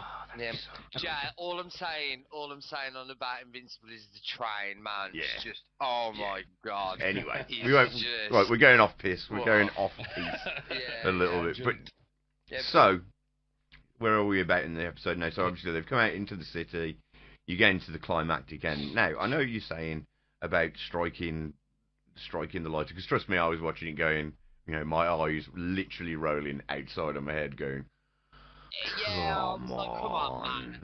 This is a bit too. and then I was this is annoyed a because bit they too were running Neil past her. Druckmann. So I was like, fuck yeah, off. exactly. I'm like, Not that I'm not Yeah, loving it, sure, at but it first, didn't was they? fucking They all- annoying me. They all just ran. A load of them ran past. It was just that one that noticed, and it was the slow walk up to her. Yeah. As she's striking, and just. Oh, and also, did you notice the Easter egg? I don't know, because you're an Uncharted fan, aren't you, Yeah, Jay? I am. I'm massive. Did you notice the Easter egg? I didn't. If I'm honest, I didn't. Okay, the lighter is the same lighter as Nathan Drake's brothers. Ah, I was wondering why Oh, they nice. zoomed in on it, but I Naughty- wasn't paying Yeah, attention. Naughty Dog is, obviously made Uncharted as well as Yeah. Last of Us, didn't they? So, yeah, that is possibly in sort of 2 hours of television. That is the only thing so far I've seen that, or what I did just, like Jay said, I went, ugh. Yeah, I I mean, mean, like, come on, man. I really feel like I'd have been happy with the infected being responsible for a death, but I feel like it just relying on such a base sort of Hollywood cliche kind of cheapened it a little. so You know what's- I think I'd have accepted more if she'd failed, found a flare, and then just done the most crucial fucking cliched thing ever: slam the fire. well, Yeah. you know what's If worrying? she'd have shot herself, or grabbed a grenade and pulled it, something like that. You know what I mean? Yeah. Like, just, oh, come on, not the old lighter. Oh my god, Yeah. oh, the last one before I'm dead way. Come on. But do you want to know what's worrying? Come on, then. What? That's them having their own creative license. Yeah. Because that's Yeah. not part of the game. And we've just sat here Yeah. and said about, we worry about season 2 if they've got their own. And we even said it last week about, like, hopefully they don't go, because we said if season 2 was this game, when the game 3 isn't made and they do a season 3, it'd be their own story, blah, blah, blah, blah. That's the first bit of actual real creative license where they've gone, okay, we're going to, like, go away from the game and do, like, the infected attack rather than Fedra agents showing up at the Capitol building. Because in the game, you run through the Capitol building and you kill off some of the Fedra people, and then you go, and that's how you then start your journey. They shoot, obviously, her in the head. And so, this is their first creative license, and it's the first thing that we're pointing out, saying it was poor. So, You're not. I don't want to put a dampener on things. No, but, no. It's just like I say. The only worry is that, like, because it's so cliche, and it is so cliche, that, like, you just think, oh, come on, you could have done anything. You're literally surrounded by ammunition and weapons. Like, Neil Druckmann, Michael Bay, you know what I mean? Yeah. Just come on, man. Like, behave. Just behave. I'd have preferred the aliens. You always were an asshole, Gorman. Just shoot yourself. Stick a grenade in your mouth and then point a gun at fire it. Go out like a fucking ball. Or at least go Arnie and get a one line off just before you kill yourself and everybody else. Yeah. I don't know, fucking. I don't know. Infect this. I don't know. While the thing's slowly shambling away. Well, that's the Like other thing, shambling right? towards you, maybe take, like, I don't know, a step backward. It's something like completely. The whole way it attacked her was completely Yeah. Yeah, it's like infected like. Uncharacteristic. about a Yeah, snog. that's the word I was looking for. Thank you. Like it just slowly made its way over to her, and then was just like give her a passionate kiss, and you're like, Yeah. How about this? Then run over and try and rip your face off. You know- What's this one doing? He's I mean, like, I feel like a complete and she's total pretty good looking for her old age. I'm getting in on there. 20 seconds. Yeah. Oh yeah, we're blowing like the 20 seconds out of, like we say, it had the best and the worst of the series so far. The one line from the doctor where she tells like literally bomb the whole of fucking India, and then to that it's like that's the best part of the series so Yeah, far, and then the dunno, worst mate. part of the series. The fucking yeah, it's alright. I'll throw a fucking sandwich at him. That's a pretty baller line as well, man. That's it. That was a pretty good yeah. line. Can Right. I have a go? No, I'll just throw a No, fucking just throw a sandwich fucking sandwich. at him. It's great. So, getting off our great subject of The Last of Us Part 1, let's move on to our next subject, which, of course, sadly, talking about explosions and special effects, is cinema. So, now, I don't know about you guys, but when I was a kid, I remember the first film that I fully remember going to see was Teen Agent with my aunt in Dudley UCI cinema. That's how long ago it was. UCI no longer exists. And I remember having a great time. I remember seeing Jurassic Park there, absolutely loving it. One of some of my best experiences in my life, including sometimes with some young ladies who were nice enough to let me be young and free. Happened in a cinema. Steady on, Jay. Steady Exactly. on. But you know what I mean. So It's gonna need to be edited. So now the problem is none of this. It's all going in. It's all going in. I'm JB damned. The problem is that obviously COVID hit. Now COVID changed the world in many, many, many, many, many ways. But one of the things that got hit and really bad, and streaming definitely hasn't helped, is that cinemas now, I can't even be asked to go. Now, Way of the Water's out. I'm amazed. Yeah, I'm amazed cinema survived COVID at all. I as soon as COVID hit, because like the death knell for cinemas has just been ringing for a while now. Because man, I want to take someone, so I want to take a date to the cinema, and a popcorn and a drink each. You're looking 40 quid, man. Yep.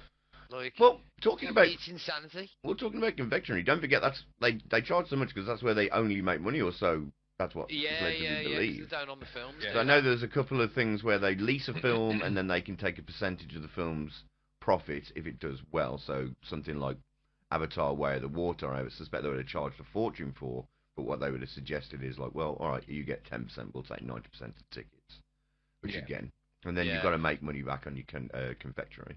Confectionery, is that right? That is right. Yeah, Confectionery, look, your big budget chat. It is like cinema as an institution. It's dead. It's just marching into oblivion. I think the only cinemas that'll survive will be your small little independent ones that already have a niche. So, thankfully, me and Jay are lucky to live in Birmingham, and we've got a couple of there's two in particular really awesome local indie cinemas. You've got the Mockingbird. And you've got the Electric Cinema, which, weird fact, is Britain's oldest still functioning cinema, and used to be a porn cinema at one point. I do remember it being Nice. important. Not that I ever frequented it. That's when Jay Before went I took catch, his ladies to the cinema. I knew TJ jumped in there. I didn't take him there. I went there afterwards. When they blew you off. Yeah, exactly. Not literally. Not literally. Yeah, sadly. That's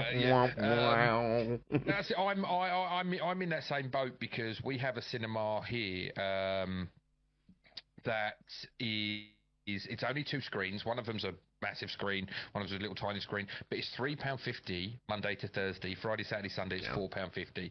If you book online, there's 50p admin charge. So let's say you go to go at the weekend, it's a fiver for the cinema. Jesus. There's drinks, sweets, confectionery, popcorn, and all that stuff is cheap as well compared to what you'd pay at an Odeon and a Cineworld, etc. And so we're really lucky to have that. But yeah, I like massive fan of cinema. There's nothing that beats the experience of the cinema. Nothing at all, in my opinion, for watching a film. So much so, like me and the wife, before my daughter was born, we used to have the cards that Cineworld would do. Yes. You pay £15 a I've month. got that for We used to go up Odeon. every single week and watch 2 to 3 films. I must have absolutely rinsed like that card over the course of the 2 years. You know, TJ's the guy who's bought his own sweets in as well, completely robbing them. 100%, mate, 100%. But the thing was, where their cinema was in Ipswich, there's a precinct with restaurants and stuff. So you'd go up, watch a film, go and have dinner, and then catch a night film, you know. And you get 2 films in the weekend, and it was great. Like I say, even stuff that we were like, no, I don't know. Well, it's like technically not really paying for it. Yeah. Because I've already seen 10 films this month, That's so it. we'll just Free go and to- see free anyway. movies, why It's not? great. It was good for like The that. thing is, Carry yeah, on. I Carry on. I was going Sorry. to say, I do think though that there is some of it is also a lot of it's down to the change in people's preferences and viewing habits. Because these 100%, days, yeah. on my day off, I don't want to go and fight with 50 mouth breathers to get a decent seat and have someone's phone going off. I'd just rather sit and press a button and on my thing, But then I also think that film itself is geared more towards like. There's a world of difference to me between seeing Iron Man at the cinema and seeing Interstellar Yeah. at the cinema. I see what you're saying. Do you know? Because that's cinema. That's not a film. That's cinema. You know, and I tend to find you get less cinema these days and more almost committee shared universe films But- where everything has to follow a formula. But dude, and feel that's safe. because no one gives a shit about the Oscars. Like, as been shown by the Oscars, and all the films that you're talking about, they're Oscar winners. They're the ones that are, thought-provoking. People only want to pay to go and see a Marvel film or something that Well, that's the spectacle is in the cinema. The sound, the massive screen, where the water, IMAX. But like going in with like films that win the Oscars and that, they're normally very like intimate films, normally thought provoking. They're challenging films in a sense. Something like 12 Years a Slave and stuff like that. And people would probably people feel more comfortable in their own home watching those kind of things. Yeah, It's not really an audience. It's not. see, like I'm Marvel, quite the you go opposite to that like. sort of thing. I'm just like in general. I'd imagine going to see a Marvel film. It's like it's loud, it's robust, it's it's action. It's like literally your eyes are like glued to the screen because it's.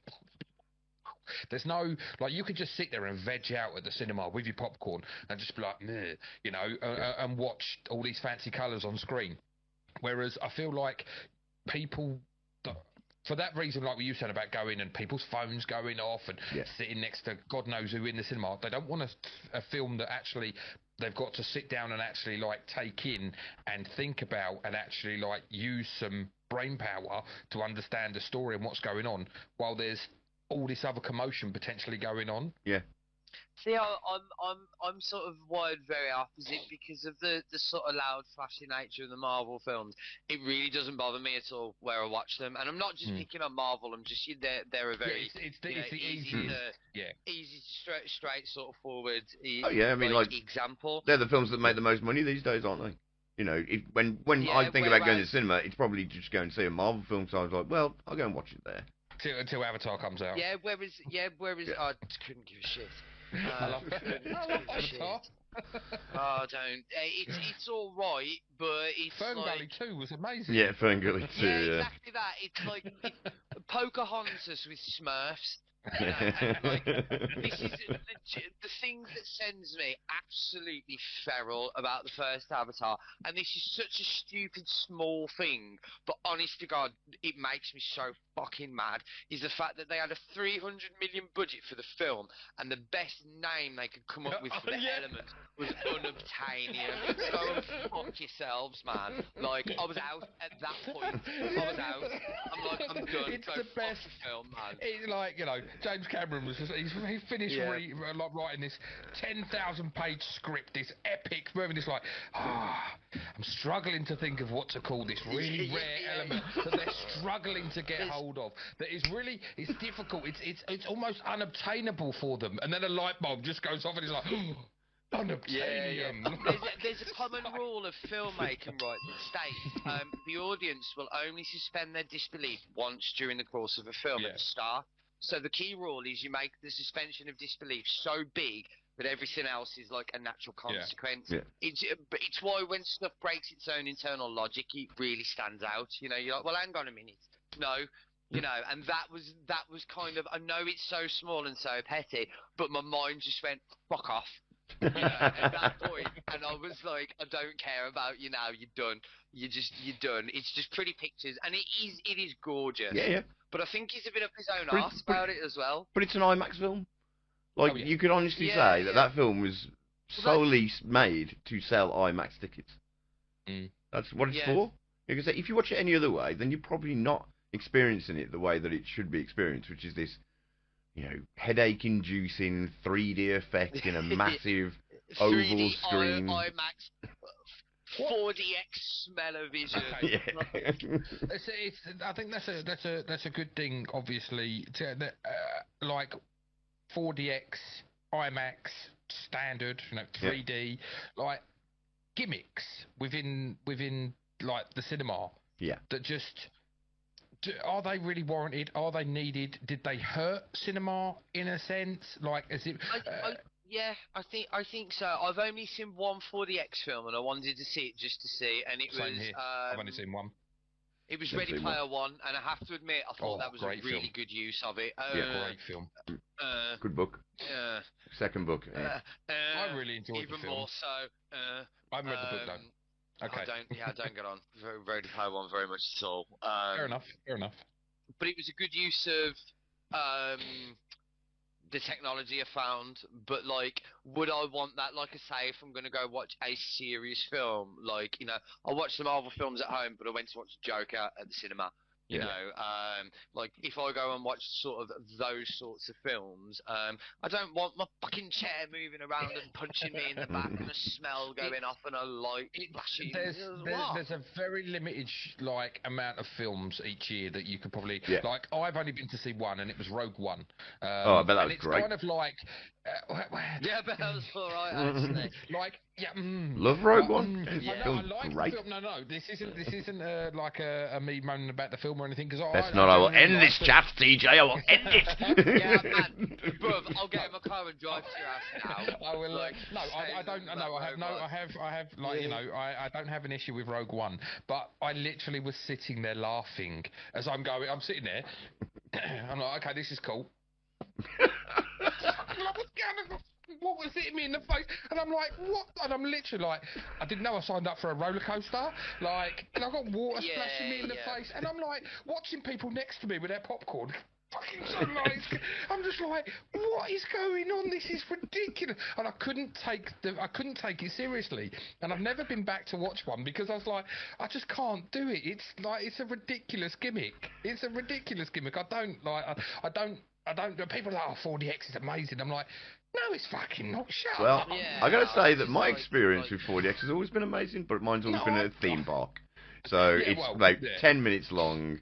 I watch Minions save the day Well, that's- and yeah, Gru, that's- and I'm put that happy. Put that into 2 hours. No, I don't know about that. I get motion sickness after one.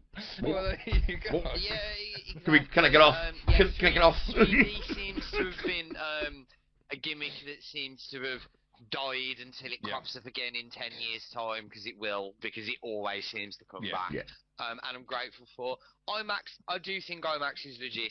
Oh yeah, it's good. IMAX, I don't Don't know about the I don't class £21 IMAX as a ticket, though. gimmick, because it's a way of filming, isn't it? Like the whole it's a whole thing with the screen, the way the fishbowl and the cameras and everything. It's completely different. Like your 3D is just like I say.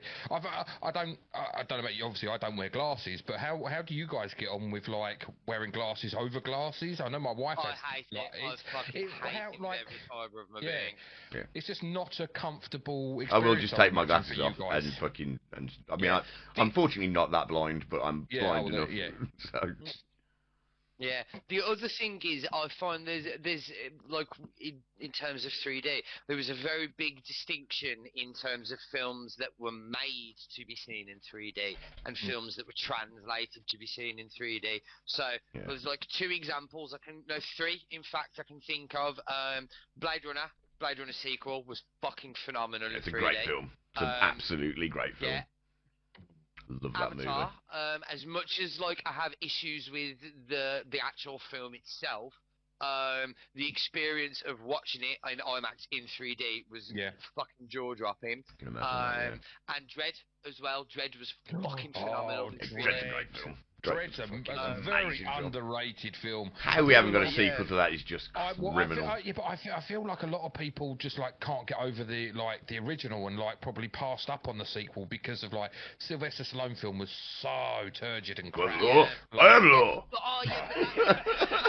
that shit always makes me really mad because it's like it feeds into something I'm owned to jail at quite a lot because like quite a few of our friends, like, you know, I'm a comic book pusher. I'm like, read this, and like Daredevil's a prime example. I've been banging on about Daredevil for 30 years, and no one's given a shit because of the Ben Affleck film, and everyone's like, "Rah, Daredevil's crap," and I'm like, Daredevil was crap in that film because everyone was crap in that film because it was a crap film. Yes. You know, just simple as. And then the Netflix show came out, and some of my friends I legitimately had to bully into watching it. And then like 2 episodes in, it's like, oh my god, this is amazing. And I'm like, I fucking know, I fucking told you. Like one bad stain on a franchise can just kill something. I also think like they kind of, if you actually look at like comic book movies from back in the day, they're all like I don't know, they kind of had this formula of making them like a little bit slapstick, a little bit silly, a little bit like there was no grit. Even if you go back like Batman, the original Batman, it's a great film. Yeah, like I love that film. Like Jack Nicholson makes the film brilliant. And Goodbye, Bob. But it's still like silly, like when he goes to the restaurant, and like you know, and he's playing the music and he's doing the dance, and she's just sitting there, and you're like, it is, it is just, it's like really. Like it's over the top, silly stupidness, and that's what they did. And there was no real gritty darkness, which is what I feel they kind of like turned a corner. You know, and then obviously Marvel's its own thing. Marvel's its own thing, and it's quite interesting actually. Sorry to interject, but like when you're talking about the films, you're basically talking about things like the Batman films and stuff like that, and it's quite funny that you know, everyone's always like, "Rah, DC films are shit," but then when you think of like the honest, best top tier of the comic book universe, the Batman. Yeah. Like, you know, at the end of the day, like, I'd argue Joker's up there. The new Batman was fucking phenomenal. I loved it. Nolan trilogy was great. Nolan's great. Yeah. Nolan trilogy was absolutely superb.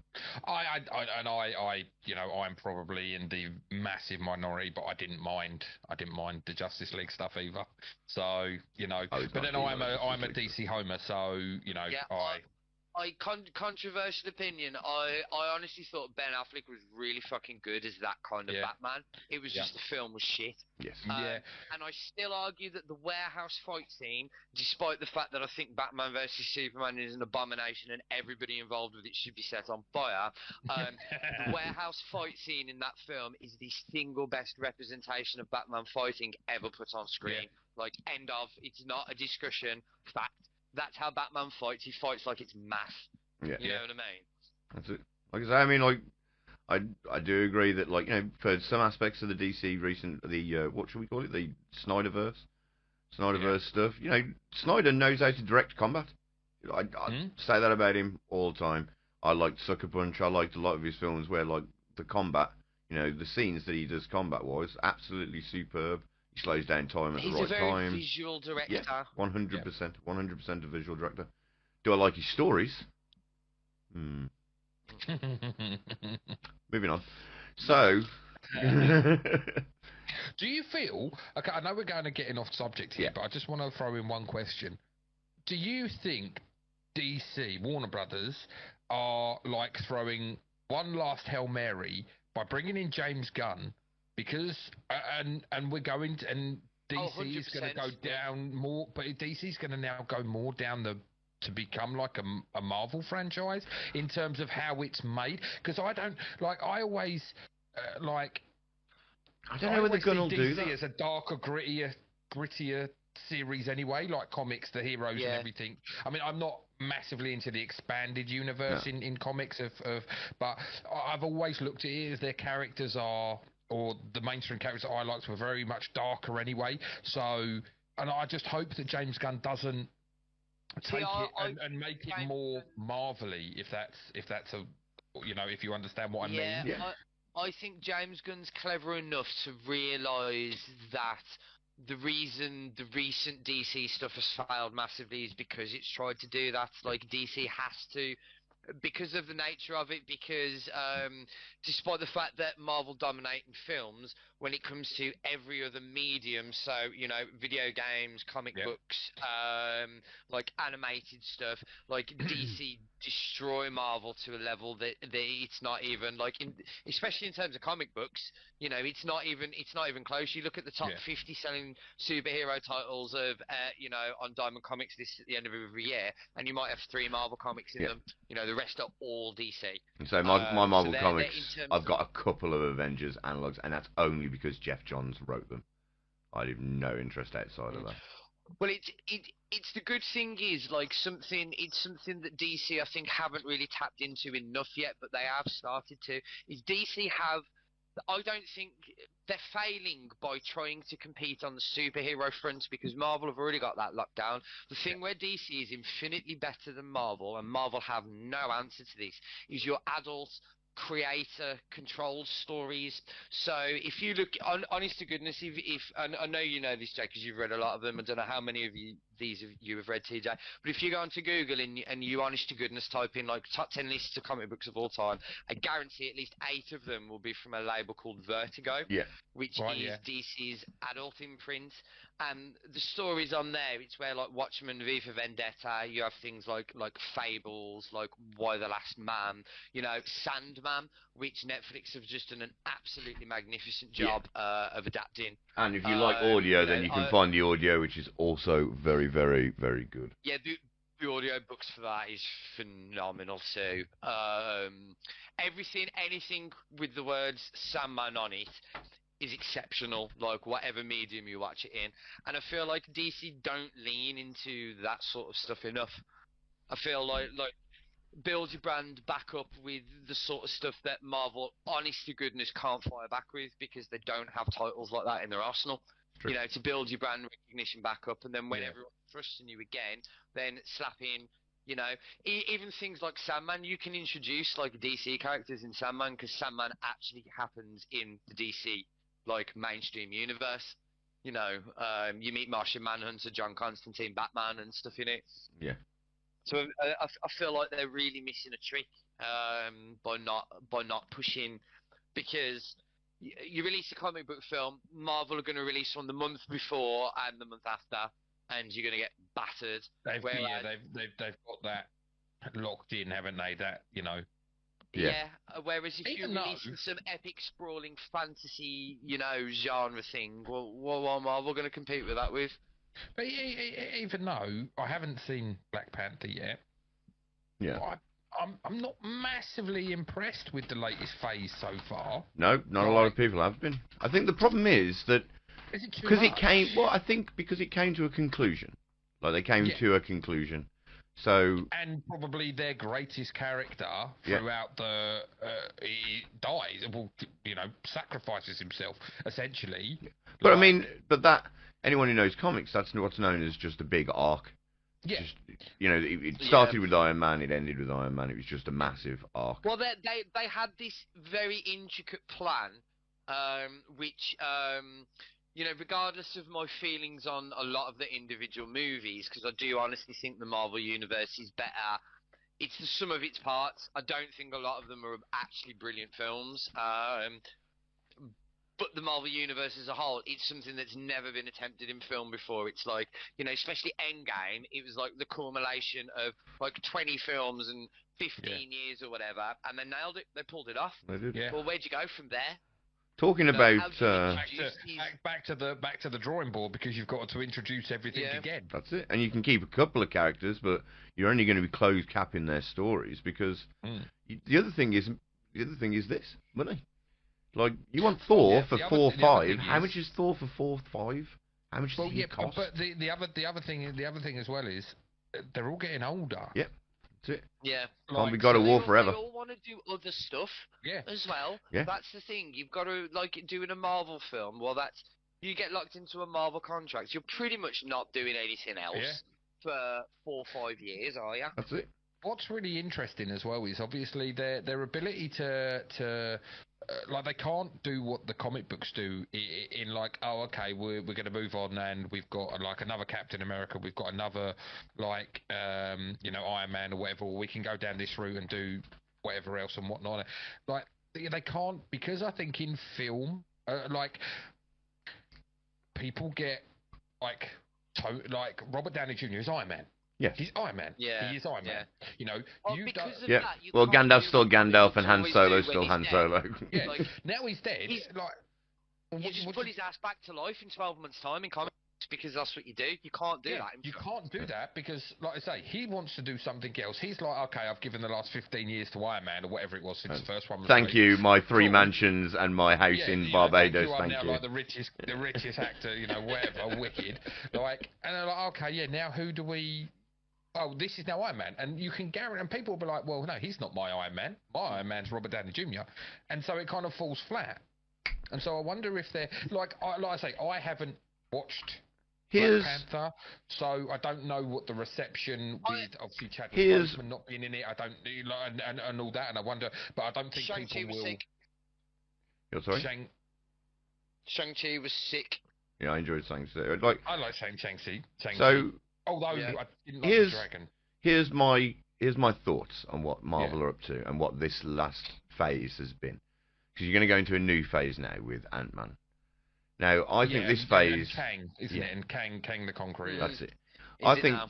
I think this phase is exactly what this phase is in an anime, where it's like, right, we've got to sort of cross all the T's, start filling out who these new people are that's coming into a new phase, which is going to be Ant-Man.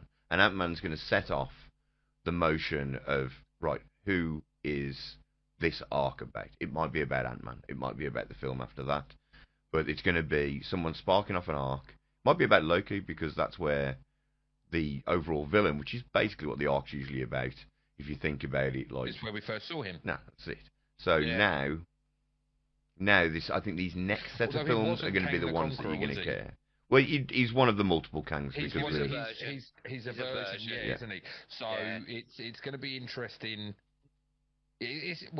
Obviously, we wait to see what happens with Iron Man, and obviously you've also got how what with Doctor Strange, and they're opening up the multiverse and everything, and I have some very distinct ideas about that, to the point where I'm not 100% sure. Jay knows this. I've babbled this to Jay millions of times. I'm not 100% sure Kang is actually the big bad of this phase. Yeah. I think there's a bit of a bait and a switch going on. Possibly. Which would make sense, because you can't just do the same thing that you did last time. Unfortunately, lightning doesn't strike twice in the same place. It's like, you thought Thanos was bad. You wait till you meet Kang the Conqueror, and then there's loads of imagery doing the rounds at the moment of, like, I see one the other day, and it's like him sitting there with, like, he's holding onto the shield's covered in blood. There's the gauntlet is over to the side, like everyone's parts of all your main heroes are like, there's a bit of Spider-Man suit over there, and there's a bit of this over there. It's almost like he's single-handedly decimated the entire Avengers. That's it. Do you want a bit of comic book insight here? So go for it. The films, like, I find the slate of films that they've got coming up to be really, really interesting, because I especially think it's really interesting that the fantastic, like, both X-Men, because they're continuing the 90s X-Men cartoon, they're bringing that back. Cool. So you've got that, and you've got the Fantastic Four. Just before the next two Avengers films, which I think is really, really key, because the next two Avengers films, you've got Avengers Kang Dynasty, and then you've got Avengers Secret War. Now, Secret Wars is the title of three separate event books in the Marvel Universe. One of which you can completely write off. You can completely just, like, throw out the way, because it's too small for this point in the Marvel Universe. This would be a story that needs to be told in phase 1 or 2. It's all to do with, like, it's very political. It's based on Earth. It's nowhere near the level of size. So you throw that one clean out the window, and that leaves two stories called Secret Wars. The first one is the one I'm thinking they're sort of pushing it to look to be, which is where Kang, a version of Kang has to fight, like, Kang, and he goes through time and picks an Avengers team from all of the multiverse at different times, different things. So, like, that is fairly plausible, because you could use that to say bring Robert Downey Jr. back for one film. Yeah. You know, you could pick anybody that has been in anything that's touched the Marvel universe. You could just pick from. You know, you could really, really go to town with it, and that would be awesome. But the other story, and the story I think they're kind of leaning towards, is the story where some shit happens in the multiverse. The Marvel universe actually gets destroyed by an incursion from another universe, and it ends up being Doctor Doom who jacks the power of he jacks the power of God and creates a new world which fuses bits and bobs from all the other Marvel universes. And I think that's the route they're probably going to go to, because Doctor Doom is easily a big enough villain for a phase. What a way to introduce the Fantastic Four.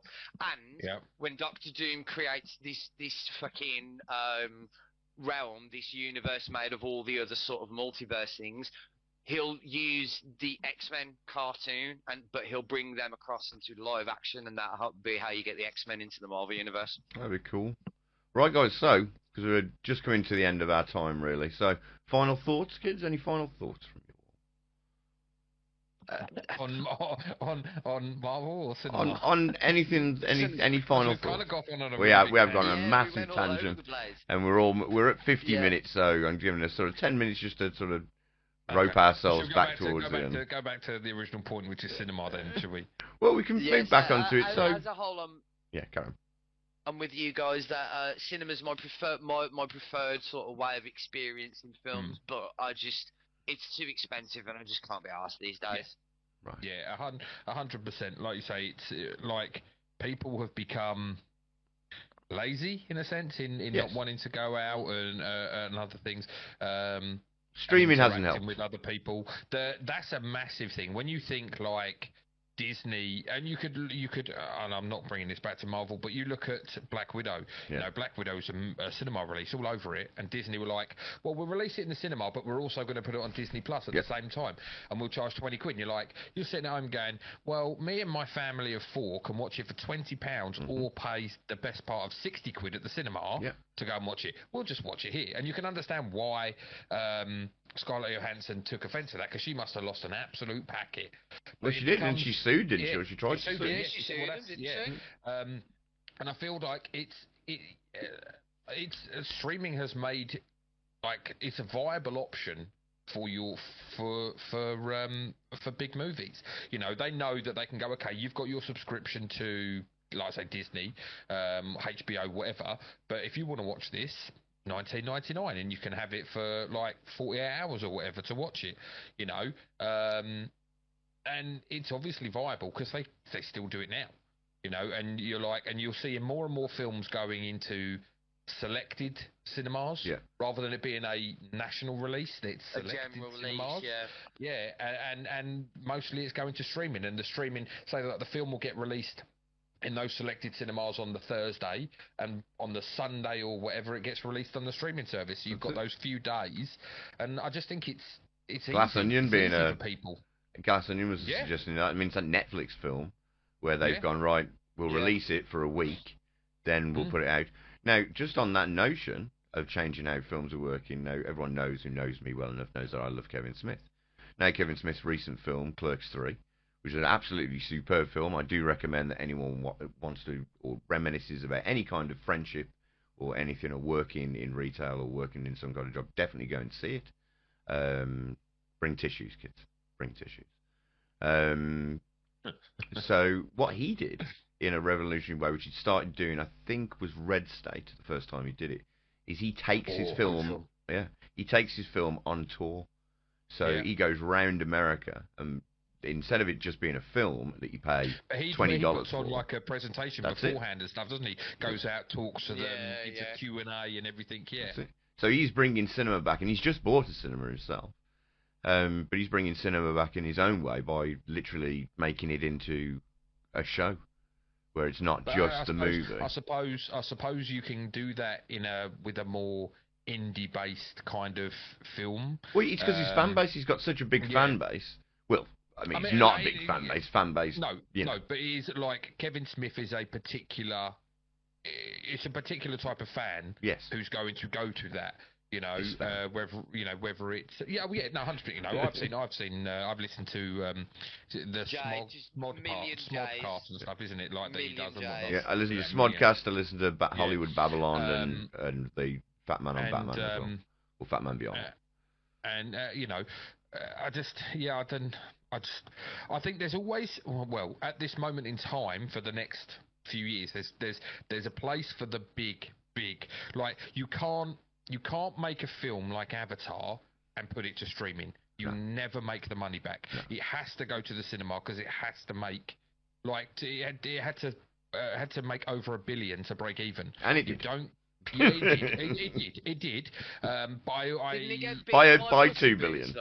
No, it made 2 billion, mate. It's worldwide. It's absolutely cleaned up. He's got 3 out of the top 5, isn't it? Because he did Titanic. Is it Zoe Salander? Zoe Saldana. Saldana. She is in 4 films that have all grossed over $1 billion. Which would be Infinity War, Endgame. Yeah, I was trying to Avatar 1 Marvel, and Avatar 2. Yeah. And you think, right? So yeah, and he has what? Does he have the top 3, or is it 3 in the top 5? Because he did Titanic, didn't he? So he's got Titanic, Avatar 1 and 2, and Titanic. Is that the top 3, or is it 3 in the 5? Is there something that breaks them up from? I think he's got 3 in the top 5. 5. That's just mental. But like I say, when you've got a film. Yeah, Endgame's the second highest. Oh, okay. So he's got 3 in the top. He's got 3 in the top 5. Then. Yeah. Crazy. So Avatar, Endgame, Titanic, Avatar, Star Wars. Yeah. Life. I mean, like you have to have all owned by Disney. All of that owned by Disney. Yeah. Oh, yeah. You can't make films like that. You probably can't make Endgame, Infinity War. The amount of money that cost, you never see a return on it. No, that's it. But the problem is, it's those films that you spend billions on that get the return because everyone goes to go and see Avatar. Yeah. You know, all those spectacles. Well, literally, I went to see Endgame. I went to the midnight showing, and it legitimately was the craziest cinema experience I've ever fucking had in my life. Like, the cinema was wild. Yeah. You know, scenes where, you know, Star Wars on your left, and everyone starts coming through the fucking portal. There was, like, grown men, I shit you not, stood on chairs crying. Like, mate, it was unreal. Do you feel like we're becoming in our cinema viewing like culture over here? Like, we're very like the British, very like straight laced, sit there, watch the film. Yes, good. Now I'm going to go home. Very American. We're becoming very American, aren't we? Everything over there comes over here, kids. Clapping, cheering, crying. I remember I watched one of the Fast and Furious just after Paul Walker had died. I went to the cinema, watched Fast and Furious. Literally half the cinema are in tears at the end, and I'm oh, okay, you know, it's sad, but I'm not bawling my eyes out like half these people were. And just like and then like they're all cheering at the end, they're clapping, you know, and you're just like, and when I saw, like you say, when the portals opened in Endgame, I mean, it's a goosebumps moment in film. It is a goosebumps moment, but yeah, I'm not like, you know, pulling my shot off, going you know, like some people are. But just bringing it's a very weird thing. But just bringing it back to cinemas, but because of that experience, though, that's why some people actually go to the cinema. I mean, it's still a social thing. Yeah, that was. Really. But it's only certain films. Yes, isn't it, though? I was just about to say that. You do that during The Shape of Water, and I'm going to cave your head in. Like, it's not needed. It's, you know, in certain films. But, I mean, but you need more films that do that, because I want, and this is my final thought coming towards the end of it. I want cinema to continue, and 100%. I pay for a pass simply, and I don't go because I'm a cunt, but I pay for the pass because I'm like, I'd rather pay 15 or 18 quid a month, whatever it is, and give my support. And then when I do want to go, I can just go. Yeah. I can go, yeah. I think go on. I was just going to say, I think they're here to stay for a while. I think there are still those films. Can those films prop up an industry? Yeah. Like, true. that's the thing. Can Avatar, can Avengers, can DC pull it out of their ass? Can James Gunn pull it out of his backside? Because the more films that you have that are that experience, which is what you go for, then it keeps it alive. Yeah, that's it. And you want it to stay alive. I want it to stay alive. 100%. I love going to the cinema, you know, whether it's with my family, you know, even with the crappy kids films and stuff. I love taking my daughter to the cinema because I just remember the amazing times that I had, like seeing a dinosaur the first ever time in Jurassic Park was like unbelievable, and, you know, stuff like that. Stuff needs to be seen on the big screen. Certain things need to be seen on the big screen. And, you know, I'd hate to think that people in the future wouldn't get that experience. That's my worry. Yeah. You know, I know that you can get 85-inch TVs. I was going to say, TVs are getting a lot bigger. Before anyone starts cutting me down. We'll all be wearing goggles in VR. We will. What were you saying, It's Rich? something I've always wanted to do, but never actually got around to. I'd love to actually go and watch like a theatre production at the cinema. Yeah. Yeah, that'd be interesting. Right, yeah. Because like I genuinely, I you know, I think that's or like a gig or something like that. If I can't get there myself, you just go to the cinema. I think that's quite a cool. Like, well, they're gonna have to diversify. diversification. Yeah, they're definitely gonna have to diversify. At the World Cup, didn't they? Yeah. Places were putting World Cup games on at the cinema. Now, I don't know how well that went down with, like, you know, some cinemas got their chairs ripped up and like hooliganism took part. Football's a very divisive thing. It is. You It know, is. It can cause problems. So like, but yeah, there's stuff like that, and I know they're doing a lot of the classical stuff, aren't they? Because I know even my little cinema that has like 2 screens, they had an Andrea Bocelli concert on there. So, you know, and Andrea Bocelli is a very like niche, you know. Yeah. I don't know how well it did, but it's, you know, it's something that I found kind of an odd thing to put at the cinema. But like you say, if they can diversify and it keeps them alive, I'm all for it. Exactly. Right, guys. So that's been True Talk with me, TJ, and Rich. You can find TJ on Twitch, like you can find me on Twitch. He's live on Mondays, Wednesdays, and Fridays, playing such titles as DBD. I know he secretly loves Minecraft, but no, he's very much a big DVD streamer. Right, guys, so thank you for talking to me, and we'll catch you all soon.